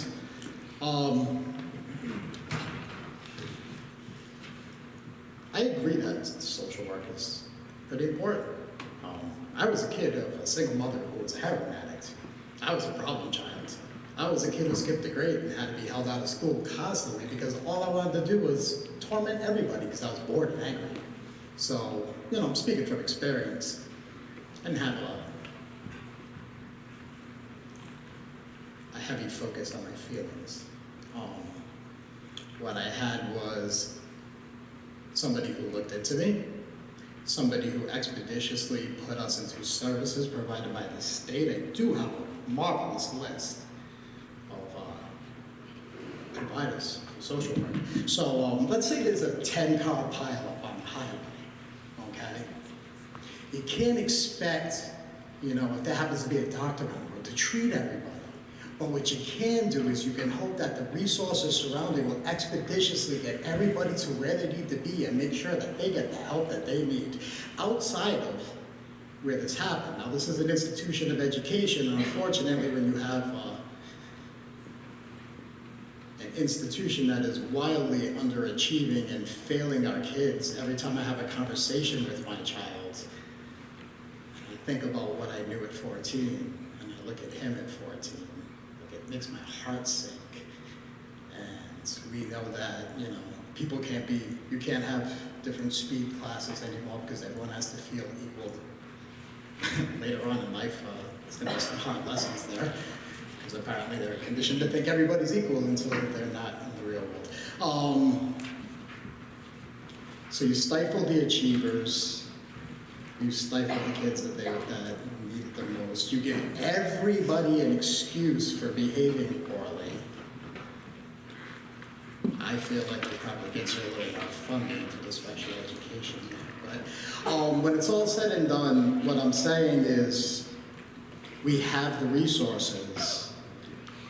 We have a massive amount of social work providers in our area that are, some of them even say they work hand in hand. school systems, New Hampshire school systems. So what I would say is maybe we could put a little less focus and on taking so much time and go to where the problem really starts, because social work does start at home. You know, I had a story of somebody whose parent was disengaged and then, you know, turned out to be all rectified. That's nice. The social worker was incredibly needed. There's a million social workers just like that person who would have been contacted, would have went home, would have found the same thing, would have come to the same exact conclusion without the double dip on the funding from the state funding that they get, on top of funding coming from our education, from a school that needs more resources allocated to the education itself. I don't see anybody saying, hey, let's allocate some more resources to have a teacher who's floating that can help these kids who come to the office and say, hey, I'm behind on math, can you help me with my math? Hey, I don't know this, can you teach me in a way that my teacher didn't teach, because I was unable to grasp it in the chaos that was the class, because some of the kids who don't understand what's going on, and some of the kids that are much faster than the kids in the class, they're bored, they don't understand, so they're being disruptive, and I'm sitting here somewhere in the middle just hoping I can learn the damn thing, but I can't. That's what we should be speaking on behalf of, the kids that, you know, are getting caught up in this whole show. Oh, I did myself there. But the point I'm making is, you know, there are resources. We do have what we have. Unfortunately, we're going to have to be a little less hands-on if they feel like their workload is getting a little too heavy. Pass them off to the providers that we already have in this state, very local. Have the work start at home. You have some here, and then you pass them on, and then the kid is there. You are there for the kid. We have 2.5 positions. It's astounding to me to sit there and like watch people say like, I can't understand how there's such a rise in the need for kids that need these services, and out of the same breath say, and also we took discipline out, and now we have a giant rise in kids who need all of these extra services. Yeah, accountability matters. As much as somebody might say something that makes you feel like not soft, not fluffy, it's a little rough around the edges, the reality is what this person did say is absolutely true, and anybody who wants to peel back the onion of themselves and get past their feelings and get to the core where the logic is, the logic will tell you, if you take accountability away, people will walk all over them. And that's what's happening. These are kids. If you give them an excuse, they gotta take every excuse they can get. So you do have kids who need genuine help, and then you just have kids that like not having to take accountability, like people sitting there saying, oh, he did that, you were angry, what made you angry today? Like, that's what happens. So, you know, I don't think funding another person who is here, by the way, because during COVID, there was a giant need to add to this because people were depressed and people were suicidal. The suicide rates in the state skyrocketed. They gave you a temporary position. And now COVID is long gone, but the position's gonna remain. Why? Why? The 5, just kind of get right to the point here. That is the point right there. There was a temporary position. Now we go back to status quo, right? Because COVID's over.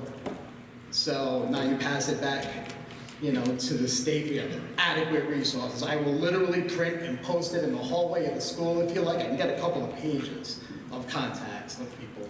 And, holy shit.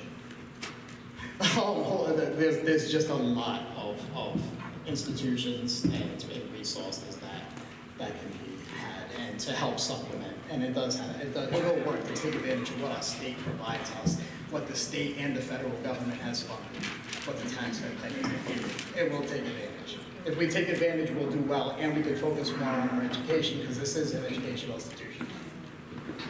Are there any other questions or comments?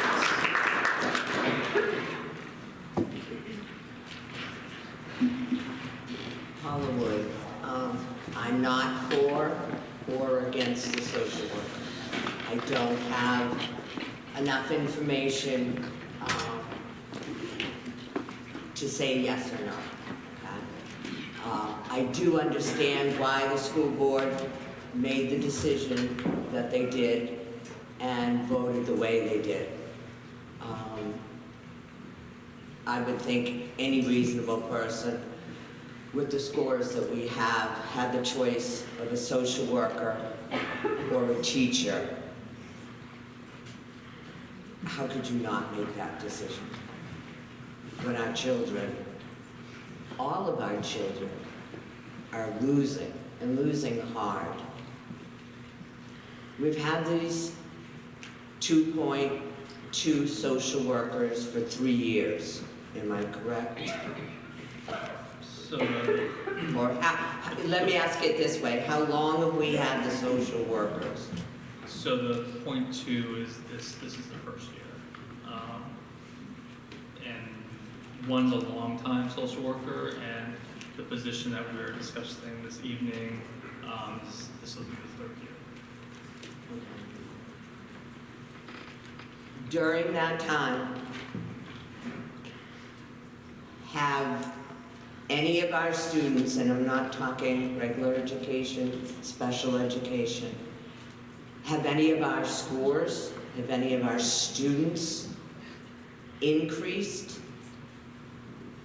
at all? Are you asking if individual students have made growth? Yes, I'm talking overall, because I'm not looking just for the education of one group, okay? And if I'm a taxpayer on a fixed income with no children in the school, I do have grandchildren, so I guess I can pay my taxes on it.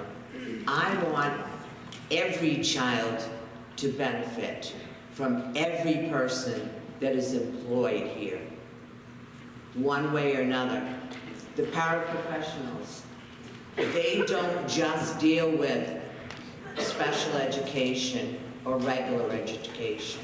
They deal with the community. They're down in the hollows every single day fighting for these kids. What is this social worker? What have they put forward? What has our school gained for them being here, for us spending our money? Can someone, what is their benefit here, other than I do know the benefits of helping children, finding services, but if we're going to make a choice of a social worker working with a number of students and a teacher working with a greater number of students, I agree with what the board did. Show me the benefits, and maybe I'll know how to vote, because I don't right now. So I'm asking for guidance, because the information, whether right or wrong, social media or not, because that's where we get half of our stuff, the benefit for Seabrook Elementary and Middle School, what is the benefit for all students? So, I just want to clarify that it wasn't one or the other as far as the classroom teacher and social worker. Those are completely separate decisions. But in the bottom line, that was something that was a decision that needed to be made for our school. And alongside any number of, Absolutely. But, in any event, I just want to make it clear, we had made the recommendation in regard to the teacher based on declining enrollments and very small class sizes. That would have brought the class sizes in just about 13 person or student per class up to like 16 per class. We felt that was less of an impact than trying to be as fiscally responsible. Now, as far as the benefit to the school, I think we've outlined all of the benefits, both on the special education and the general education side, both with my presentation and a number of individuals that spoke on the matter. We are required by law to provide social work of 1.5 employees. That's the bare minimum. So we're going, whether this whether this position. Can I interrupt you for 1 second? Yeah. Why would we have to do that when the other schools in our same district don't have to do that? And we have to provide services to those students as well. We have other mental health professionals in other school districts. But you don't have a social worker in any of the There's a other schools. significantly less need in the other school districts. So we contract out services. We have other mental health professionals, school psychologists, guidance counselors. Just to have a discussion with the other contract services, why not contract service these positions? So if this position is not passed, we will need to contract it out. So we'll spend about $80,000 contracting out services to comply with the IEP, and we'll only get a fraction of the hours, and we won't get all the other benefits that aren't special education specific that really will make a large impact on our school. And what would those be? It's the work with suicide awareness, with the homeless and foster care population, working with DCYF, all those areas that are non-special education that we outlined. All right, thank you. I don't think you've cleared it up for me though. Sorry.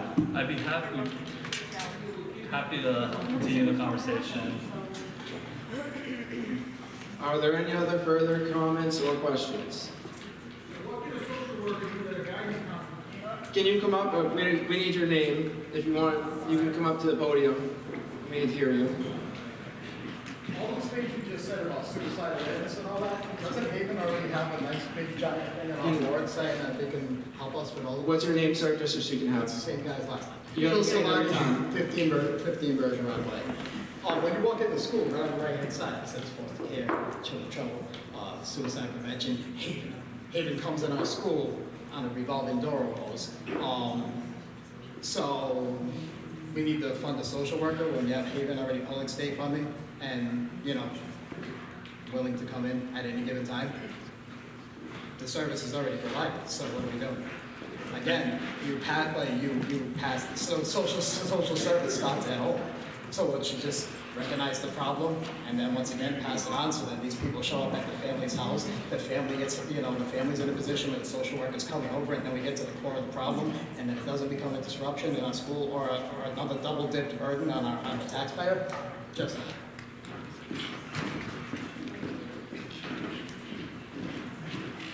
Hi, Laura Carney again. I just want to make a motion to amend the language of the warrant article because the way that it's written, it makes it sound like it's a new position. And as we've just discussed in depth, it's actually not a new position. So I have some revised language that I would like to propose for the warrant article. Is it written and signed? Yeah, well, it's written. I just need to sign it? Yeah. Okay.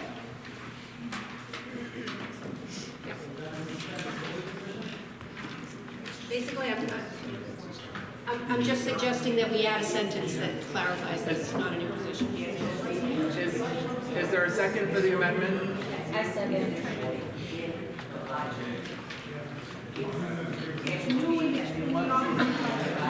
What's her name? Ashley McKenzie. Ashley.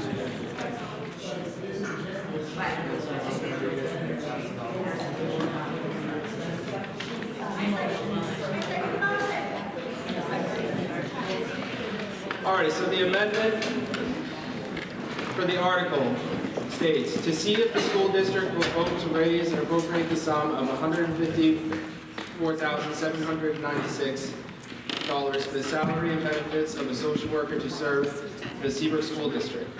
This article would allow for the continuation of a social worker role, which has been in place for 3 years, paid for with federal ESSER funds. Because those funds are expiring, the role would become part of the Seabrook school budget should the voters approve this article.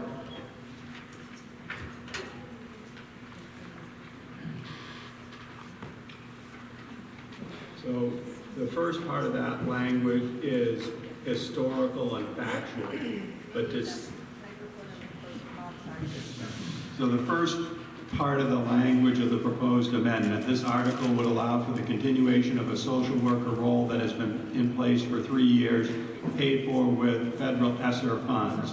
That's factual and historical, and I find it to have no legal problem.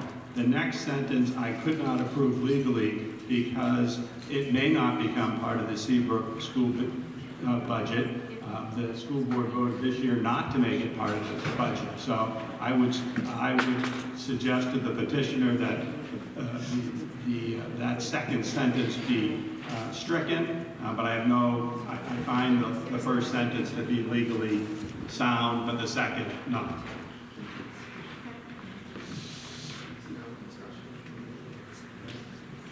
Now there will be discussion with limited debate for this article. If anyone is wishing to discuss.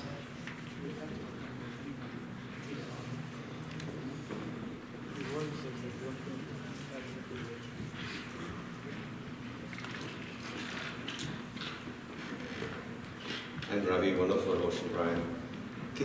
Are we changing the wording of the warrant article? If so, can you kind of read, please, again? Once again? The new version. Okay, so it would say, to see if the school district will vote to raise and appropriate the sum of $154,796 for the salary and benefits of a social worker to serve the Seabrook School District. This is where the amendment comes in. This article would allow for the continuation of a social worker role, which has been in place for 3 years, paid for with federal ESSER funds. And then that's it. That's what you're saying. That's it. That's it. So it's just adding that one sentence. So you asked her if she agrees to take away the second. Do you agree? Yeah.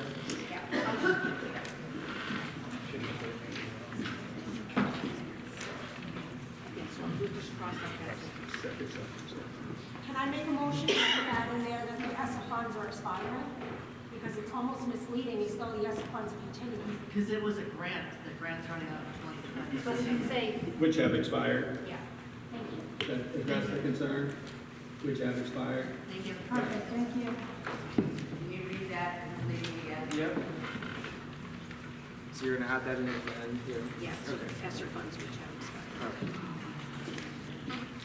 So to see if the school district will vote to raise and appropriate the sum of $154,796 for the salary and benefits of a social worker to serve the Seabrook School District. This article would allow for the continuation of a social worker role, which has been in place for 3 years, paid for with federal ESSER funds, which have expired. So anybody willing to talk? Vin? So then, yeah. This is where I get a little rusty. This is all very new. So we did the questions, and now we'll... There's no further discussion on the amendment, then you would put the amendment to a vote. Okay. Hi, my name is Rachel Turca. I live at 205 South Main Street. I just want to make the point about the buses. Bus 1 currently has maybe 15 children. So if we just cut one bus from our budget, we could cover the entire cost of this social worker. One bus. I don't believe that these numbers were looked at. Just right now, we're sticking just with the amendment.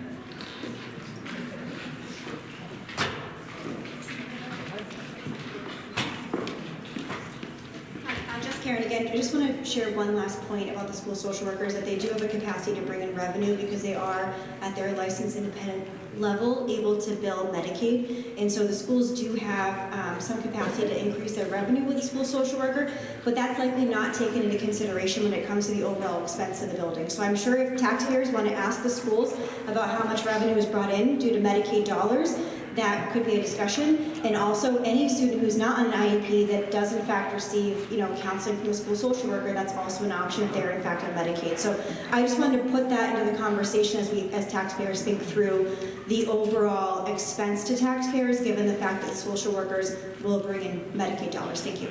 We're just going to put the amendment now. 157 Farm Lane. So I'm gonna ask the question that she brought up. How much revenue do we have that's being brought in by social workers? We received approximately $60,000 in PK revenue last year. I don't know the percentage that was from social workers. They were one of the higher billers though of that portion. And then the other question, how many guidance counselors do we have in this school? So we just want to stick to the amendment right now, vote on the amendment, and then beyond there, then we can discuss further. I just want to see if we have other resources. We really just are right now with the amendment, then come back up after once this is all. I actually did ask for a breakdown of the revenue so that we could try to decide, figure that, see if maybe that would help us fund. And I was not given that, I would have been able to try to do that. Okay, so we're gonna go, if there's no further questions or comments, we're gonna go to a vote. And to do so, I just need to make absolutely clear that down here are the registered voters for the town, correct? There's none. If you are not, you should be seated up here. And I have 3 that signed on: Amanda Ruiz, Elizabeth Woolley, and Matthew Woolley. I don't have on the checklist. So. Do you want to say it louder so that they can hear? Yeah, I have Amanda Ruiz, Elizabeth Woolley, and Matthew Woolley. I don't have you on the checklist, so if you have your license.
No, it's a signature and date.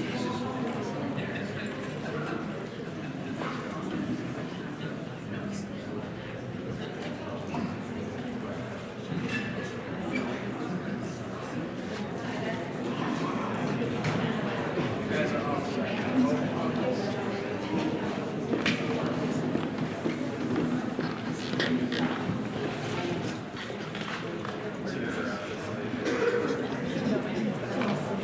All right, so I'm going to go ahead and read it once again, and then after that we'll take a vote for the amendment.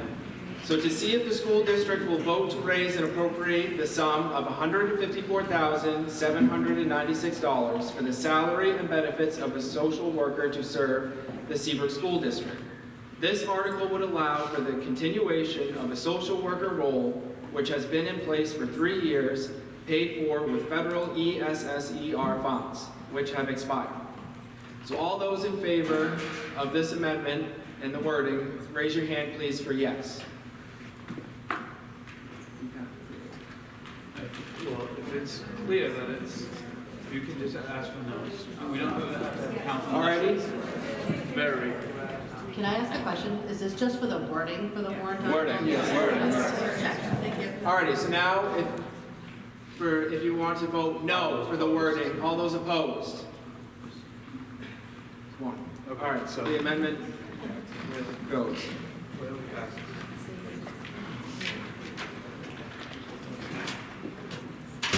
Alright, so now are there any questions or comments with the article that is amended now?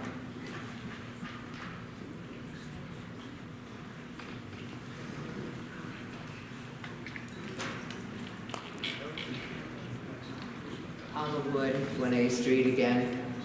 Just one last comment. I wish that this discussion, and these amount of voters and parents came out to every school board meeting and fought for every kid that needs an education, not just the special social worker, not just this one, or not just that one. It's every single one of our students in this school that are. And if a social worker can bring all these.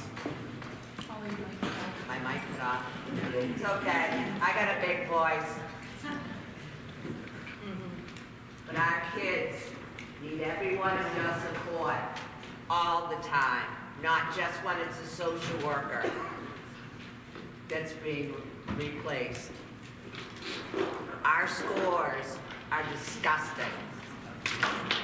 Our scores are hurting every one of our kids every single day. And we keep hearing every year, oh, it's for the kids. Let's pass it. Let's vote it for the kids. What's anything been done for our kids in the last 5, 10 years? Where have they been, other than at the bottom of the barrel? I can't support this budget or anything on Okay, this.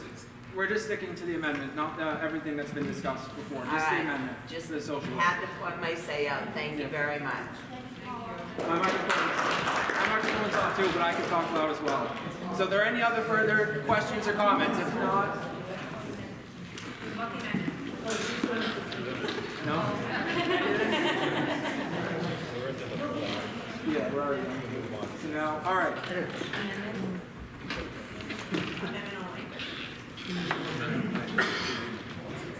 My name's Steve Bordeaux. I live on Marsh Street Circle. Matt, I had a question for you. You said how much money is going to be spent for outside services if we don't fund this? Approximately $80,000. About $80,000. And has anybody talked to the person that's currently doing this job to find out what she thinks she could bill Medicaid next year? We don't, no, I don't know the specific amount. Well, you're budgeting. If we're budgeting, it's a budget number, providing a service. Like, so to me, to say it's $154,000 is a little disingenuous, because it's not really $154,000. It's not, just based on what you're going to spend, it's 154 minus 80 And then you had somebody else over here saying we could get rid of a school bus. Look, I know you've done a lot of work on a budget. I've done a lot of budgets in my life. It's not fun work. It's not fun for anybody. But it seems to me there's more work that can be done here. And look, I get what these guys, I get what people are saying about this. I get all that. We're in a different world. We're in a world where kids show up at school and shoot people and kill people. Is that what we're going to wait for? And then we're going to say, oh, maybe we should have had this service? I think we can do better than what this budget's providing for. And I think you guys ought to look at that a little harder. I think we need to be more honest with the taxpayers over what this is really going to cost. It's not $154,000. So I think if we can get to a net number, and maybe that could get the rest of the school, because I agree that if you guys don't support it, it's not passing. That's just the way it works. So maybe there's more that can be done from a budget perspective, and we can satisfy it. And to the point, yes, we're all here for all the kids. But there is a saying that says a chain is only as strong as its weakest link. And we got to take care of our weakest links. And there's a lot of them here that need to come. So that's all I have. Alrighty, are there any other further comments or questions? So now we're going to move on to Article 4. Alrighty, Article 4, roof replacement. To see if the school district will vote to raise and appropriate the sum of $379,995 to replace the roof on the Seabrook Middle School. This will be a non-lapsing appropriation per RSA 32.7, Roman numeral 6, and will not lapse until the project is complete or June 30th, 2027, whichever is earlier. The school board and the budget committee recommend this appropriation, majority vote required. Should this article be approved, it is estimated it will constitute a 0.1093 cent per thousand on the tax rate. Are there any questions or comments? Thank you. So the school board is proposing the issuance of a warrant article to raise and appropriate $379,995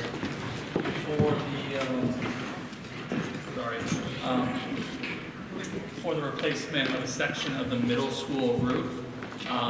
So we have worked with a roofing consultant to determine the condition of the roofs school-wide. And we have developed a plan to replace those sections of the roof based upon need.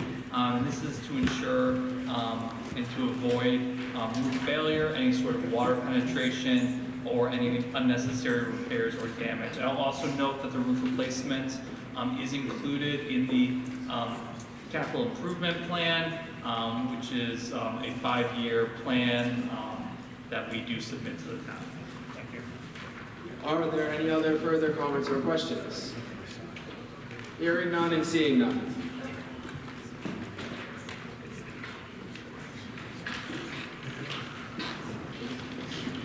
Hi, Rachel Turcott, 205 South Main Street. I'm going to throw this question back out there for this because I guess it could be a general thing. Again, we have 18 students on bus 1. How much money does one bus cost? Those 18 students are currently divided by bus 7 and bus 10. So they are already divided onto 2 different buses. It's not overcrowding those buses. That could cover a number of things. Our social worker, or at this point, almost the entire roof. If you're looking at $1 million contract for your buses, and we have 11, we're down to 7 and 8 in the afternoon, I think we need to reevaluate the bus contract. So why are we, I know, we should just stick with the roof. I know, if you could just like tone it down somehow, just pertaining to the roof. I know you're trying to get to the buses, but bring it to the roof. If it all is a question. We could cover the roof replacement. Thank you. So just to clarify, it's not as simple as $1 million divided by 11 routes, because that doesn't account for our special education transportation, our field trips, athletics, and other transportation. So the cost of a single bus is approximately just over $70,000 for a bus route for the year, for a general education bus route for a year. We do have software and determine the optimized routes, and if there was an opportunity to reduce it, we absolutely would look at that as an option. Unfortunately, we also have to account for every student taking the bus. That's, in reality, that's not always the case, but we have to model after that because we have to service those students if they do opt in to take the bus route. But yes, I agree, that's something that we need to look at every year is bus routes and whether there is efficiencies that can be made, and we do that, and we'll continue to do that going forward. All right, are there any other further comments or questions about roof replacement? All right, moving on to Article 5. This is a citizen's petition article, Child Benefit Services. To see if the school district will vote to raise and appropriate the sum of $16,762 to provide child benefit services in accordance with RSA 18949 for students who are residents of the town of Seabrook, residents of the Seabrook School District, and attending Sacred Heart School located in Hampton, New Hampshire. Citizens petition by 25 or more registered voters of the town of Seabrook. Majority vote required. The school board does not recommend this article. The budget committee recommends this article. And should this article be approved, it is estimated it will constitute a 0.0048 cent per thousand on the tax rate. Thank you. So the Sacred Heart School, a Catholic school located in Hampton, did submit a citizens petition warrant article in the amount of $16,762. That is to fund Seabrook residents to purchase technology, supplies, and books for 15 Seabrook students who attend the Sacred Heart School. Thank you. Any other questions or comments? Hearing none and seeing none. Article 6, withdrawal from SAU 21. Shall the school district, in accordance with RSA 194-C2, approve the creation of a planning committee to conduct an analysis of the educational and fiscal benefit and cost of being part of the school administrative unit, SAU 21, and the advisability of establishing a new school administrative unit in accordance with this chapter, its organization, operation, and control. The planning committee will consist of 2 school board members, 1 budget committee member, 4 public members representing the community at large appointed by the school district moderator, and the superintendent will be a non-voting member. The committee will serve without pay for a term ending no later than the 2025 school district meeting, at which time it will submit its findings and recommendations, which the community will vote upon at the March 2025 ballot vote. The school board recommends this article and majority vote required. Are there any questions or comments? Sorry. Thank you. So yes, the school board proposes the creation of a planning committee to conduct an analysis of the educational and fiscal benefit and cost of being part of the School Administrative Unit 21 and the advisability of establishing a new school administrative unit. Are there any other questions or comments? And I'd just like to remind everyone to please keep it to the article. We're talking about the withdrawal from SAU 21. Harold Eaton, 157 Farm Lane. I guess the question is, how can we not? How can we not look into this? Given the fact that we pay $654,000 to SAU 21 administration fees, given the fact that our children are scoring way below the other communities when we all go to Winnicott, and these kids are expected to have the same success rate. But then we hear time and time and time again how the Seabrook students have a higher dropout rate, how the Seabrook students attend night school. And why is this? Because we're not preparing the Seabrook students to go to Winnicott, to sit in a class with other schools from the different communities, and we expect them to achieve the same level. I know this for a fact because other students that have gone to high school and either graduated or dropped out have spoken to me directly and told me that we need to change things so that the Seabrook students get the same opportunities as the children from other towns. I asked the curriculum director of SAU 21, I said, is the curriculum the same? You know what I was told? A roundabout answer. I asked the question again, yes or no? It isn't the same. It is not the same. It isn't the same. So how can we expect these students to get to Winnicott High School, sit in a class in 9th grade, and expect them to succeed? We need to have the same curriculum across the board, all the towns, Hampton Falls, Southampton, Northampton. Then we can go to Winnicott, and our kids can be prepared for success. And if SAU 21 won't allow our students to be taught the same material, then we need to take and do that on our own. Thank you.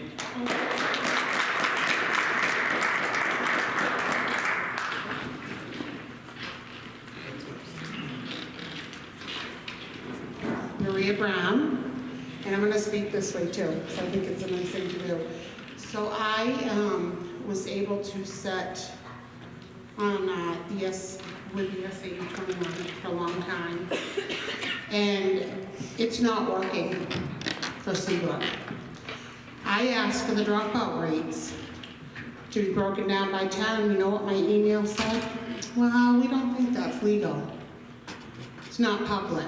Well, it is, and it always has been. Stop hiding the things that are hindering and hurting our kids. I also would like to say, I was on the board when Hampton pulled out. It's a whole year of a lot of work. As a community, why wouldn't you want to do a study? Look at it, pull everybody together, see what's not working, because it is not working. I was able to, Matt, I don't know if you posted it or not, this wonderful thing about how Southampton's doing so great. And all the 3 basic improvement areas that they had. How come I don't see that about Seabrook? Why are we not doing that great? Because we need leadership. We have 4 or 3 assistant superintendents now. I think Matt's been given that hat from what I heard at the budget meeting. And a superintendent 4. Give us one. We pay out the money, put them here. Let them fix what's going on. It's too, folks, this didn't happen since COVID. Okay, we can keep saying that. Look at the line, it goes just like this for 10 years or more. It's flat. We can keep blaming behavior. Let me tell you what, Hampton School's got behavior issues too. But they're not doing the same. Their tests are higher than ours. We can't keep pointing at demographics. Way from the poorest of a child can grow up to be like the greatest thing in the world.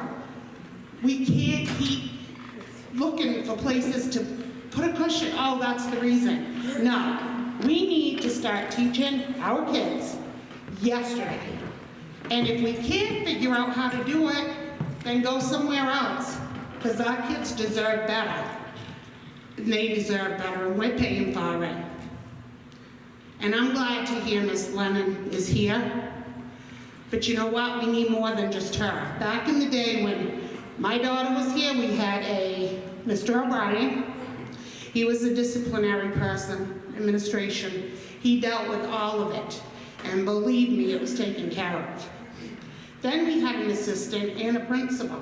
Let's just stick to withdrawal. So, SAU 21. let's just stick to that's an important reason why. That we need to look and see for a year what is going to be the embedment of us. I can tell you the report that comes out is probably 100 and 200 pages long. I sent it to people. And let me tell you, it was worthwhile. And when Hampton was finished doing this study, it was a no-brainer. Gotta go. Thank you.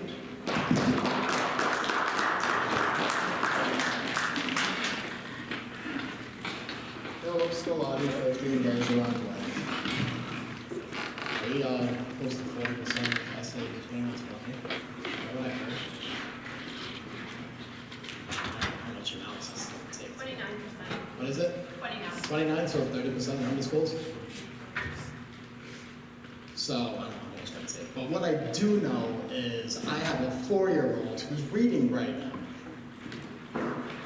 Do You know what I look into? Not sending my kid to school. Awesome, because I don't want him to be stifled. That's tragic, because I do think he's going to be stifled. So I'm over here looking at the 7-day Adventist school in 107A, and I'm looking at anything that I could possibly afford to send my kid to because I don't want my kid to be stifled. I don't want my kid to be part of this stagnancy, where, you know, he has to move as slow as, you know, whoever else happens to be in his class, because everyone has to be treated exactly the same, and we're not gonna ever have any achievers come out of our town because you gotta stifle them all. So, yeah, please look into it, because I don't see SAU 21 doing anything whatsoever to incentivize or even show that they want to move us forward. I know I've spoken of another kid that went from 8th grade to 7th grade in Hampton Falls and felt dumb in 7th grade after leaving 8th grade here because the curriculum isn't the same. And you think I'm going to subject my child to that? No. My little gifted little mullet man? No. So I have to sit here and look at this beautiful public school with a lot of people that I love working here and say, I can't send my kid there anymore because institutionally he's going to be stifled. And I have a little daughter, and that one's also ridiculously smart for her age. And again, I'm going to be looking at another one and saying, like, yes, I'm going to have to try to send my kid to a 7-day Adventist school. Yes, I'm going to have to beg for some tuition assistance because I don't see SAU 21 doing anything to, you know, help Seabrook or just institutionally do anything that puts these kids in tiers. Some kids are faster, some kids are medium, some kids are slower, some kids are problematic, and they need to be separated so that everybody can move at the pace that's best for them. We're not getting any of that, and it sucks. It sucks, because my heart's broken. I love a lot of the people in this school. So, yeah, I don't like that I have to even think about that at all. But I'm going to have to. It is 100%. I'm not going to let him be stifled. I want that kid to grow up and be exactly as great as he could be. Rio, can I speak to something? It's about the, so I do feel like as I'm sitting here that a lot of what people are saying is very true, and I do know myself that is something that obviously a lot of these issues is kind of what geared towards making a motion. But I do want to say, in the defense of the teachers, I don't feel like, I'm sure there's, you know, there may be educators that maybe, you know, it's time to move on. Maybe they are, you know, tired, they are drained. It does take a long day out of them. But I do want to say, for the most part, I know myself, I'm not looking to do the study to pull out because of the teachers. I think the teachers deserve better, just like our kids deserve better.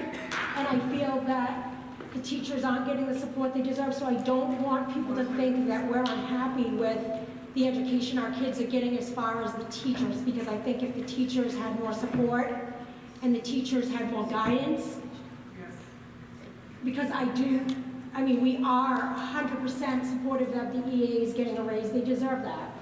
I do want to say that, unfortunately, we may have to outsource the RBTs because they're taking a huge pay cut, because they were screwed by this whole deal. So we're going to have to outsource them, which is going to be more kids out of the classroom.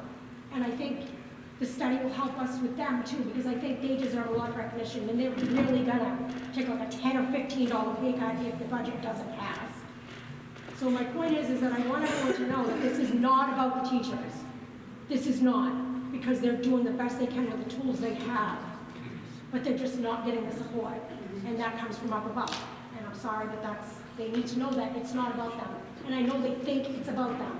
And when we leave meetings, they need to know it's not about the teachers. You guys deserve to have support. Further questions or comments? So, one thing I didn't mention, Kelly, thank you, listening to you. We have 25, I think it is, joint board school members that make decisions for who works for the SAU 21. So when they're all doing real good, it's only our 5 that can say, we're not. And guess what? It doesn't matter. So we don't have to say with that piece either. And in regards to the staff and the teachers, I went to this little side meeting that we had for 5th grade only. We found out our teachers weren't even being afforded evaluations with feedback and how they were doing really well or maybe not so well.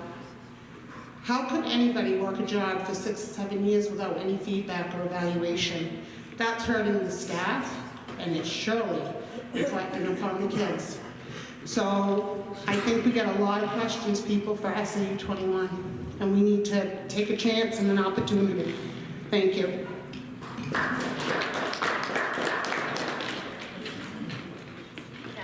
I just want to put my name in the hat for that committee because I'm definitely down to speak for the community.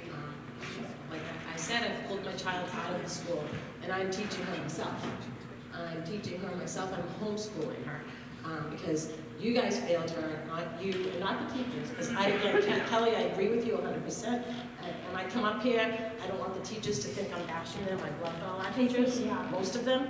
I've loved them all, and I don't blame the teachers. I do not blame the teachers or the staff. I think that the EAs have been awesome too, the assistants. So I just want to say that I agree with you, Kelly. It's not the teachers. Something just has to be done. So I'm putting my name in. Rio, when it's time, I'm in for that.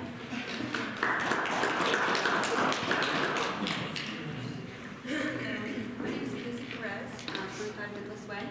I don't know if I'm for pulling out. I do know there needs to be a huge change. She's in high school now, but I pulled her out of this middle school to do with bullying, which you know well, and learning, and I removed her. But she is in Winnicott now, and she's above all her age kids that she would have been with here. My younger daughter, unfortunately, is back here, and she's failing miserably. Her test scores are in the dirt. Her levels are below when I moved her back here 2 years ago. 2 years ago. She has got an IEP right now, and she is not advancing at all. I can come to administration, I can say, what are you doing? I went to Hampton Falls, I went to Northampton, I said, what are you guys doing? I went and did my own little study, and I went to the principal, the one who was here last year, and I said, something's gonna change. I volunteer here. You know what I hear in these hallways? Just kids screaming and swearing and disrespecting the principals, the teachers. That's not acceptable. That does not go on in the other schools, but you know what they say here? They get a bonus. They get a piece of candy. They get to go sit in the hallway. That's the problem. That's a big problem that we have. And if that can't be fixed from the leadership, which is you guys, then we do have to pull them because they're learning that they can act that way. So they come back every day and they do the same behavior, the same kids, over and over and over because there's no consequence. So the kids who want to learn, they're quiet, they don't speak up, they can't because they're the ones who get removed from the class. And so that happens day in and day out, and it's been going on the second year of the battle. And I'm kind of a quiet parent, so the battle of trying to do this with the principals and the teachers, it's getting pretty exhausting. But I got 2 more years to go here, hopefully. We can make something work of this. I'll do what I can. I don't know what we can do as parents. So whether we stay in this SAU, we got to find more parents to rally, and whether we stay in SAU 21, we all show up and say, you know what, swearing in the hallways, screaming in the hallways, throwing chairs so the teachers can't teach, that's not acceptable. Our teachers need to teach. Our kids need to behave. Detention is fine, it's not picking on the kid. That's okay, it's okay. But the kids can't learn, they can't. That's all I have. Thank you. Are there any further comments or questions? Hearing none and seeing none. This meeting will be adjourned and we'll meet for session 2 at the Seabrook Recreation Center, Seabrook, New Hampshire on Tuesday, the 12th of March, 2024 at 7 a.m. in the morning to elect by official ballot officers of the school district and to vote by official ballot on warrant articles from the first session. No.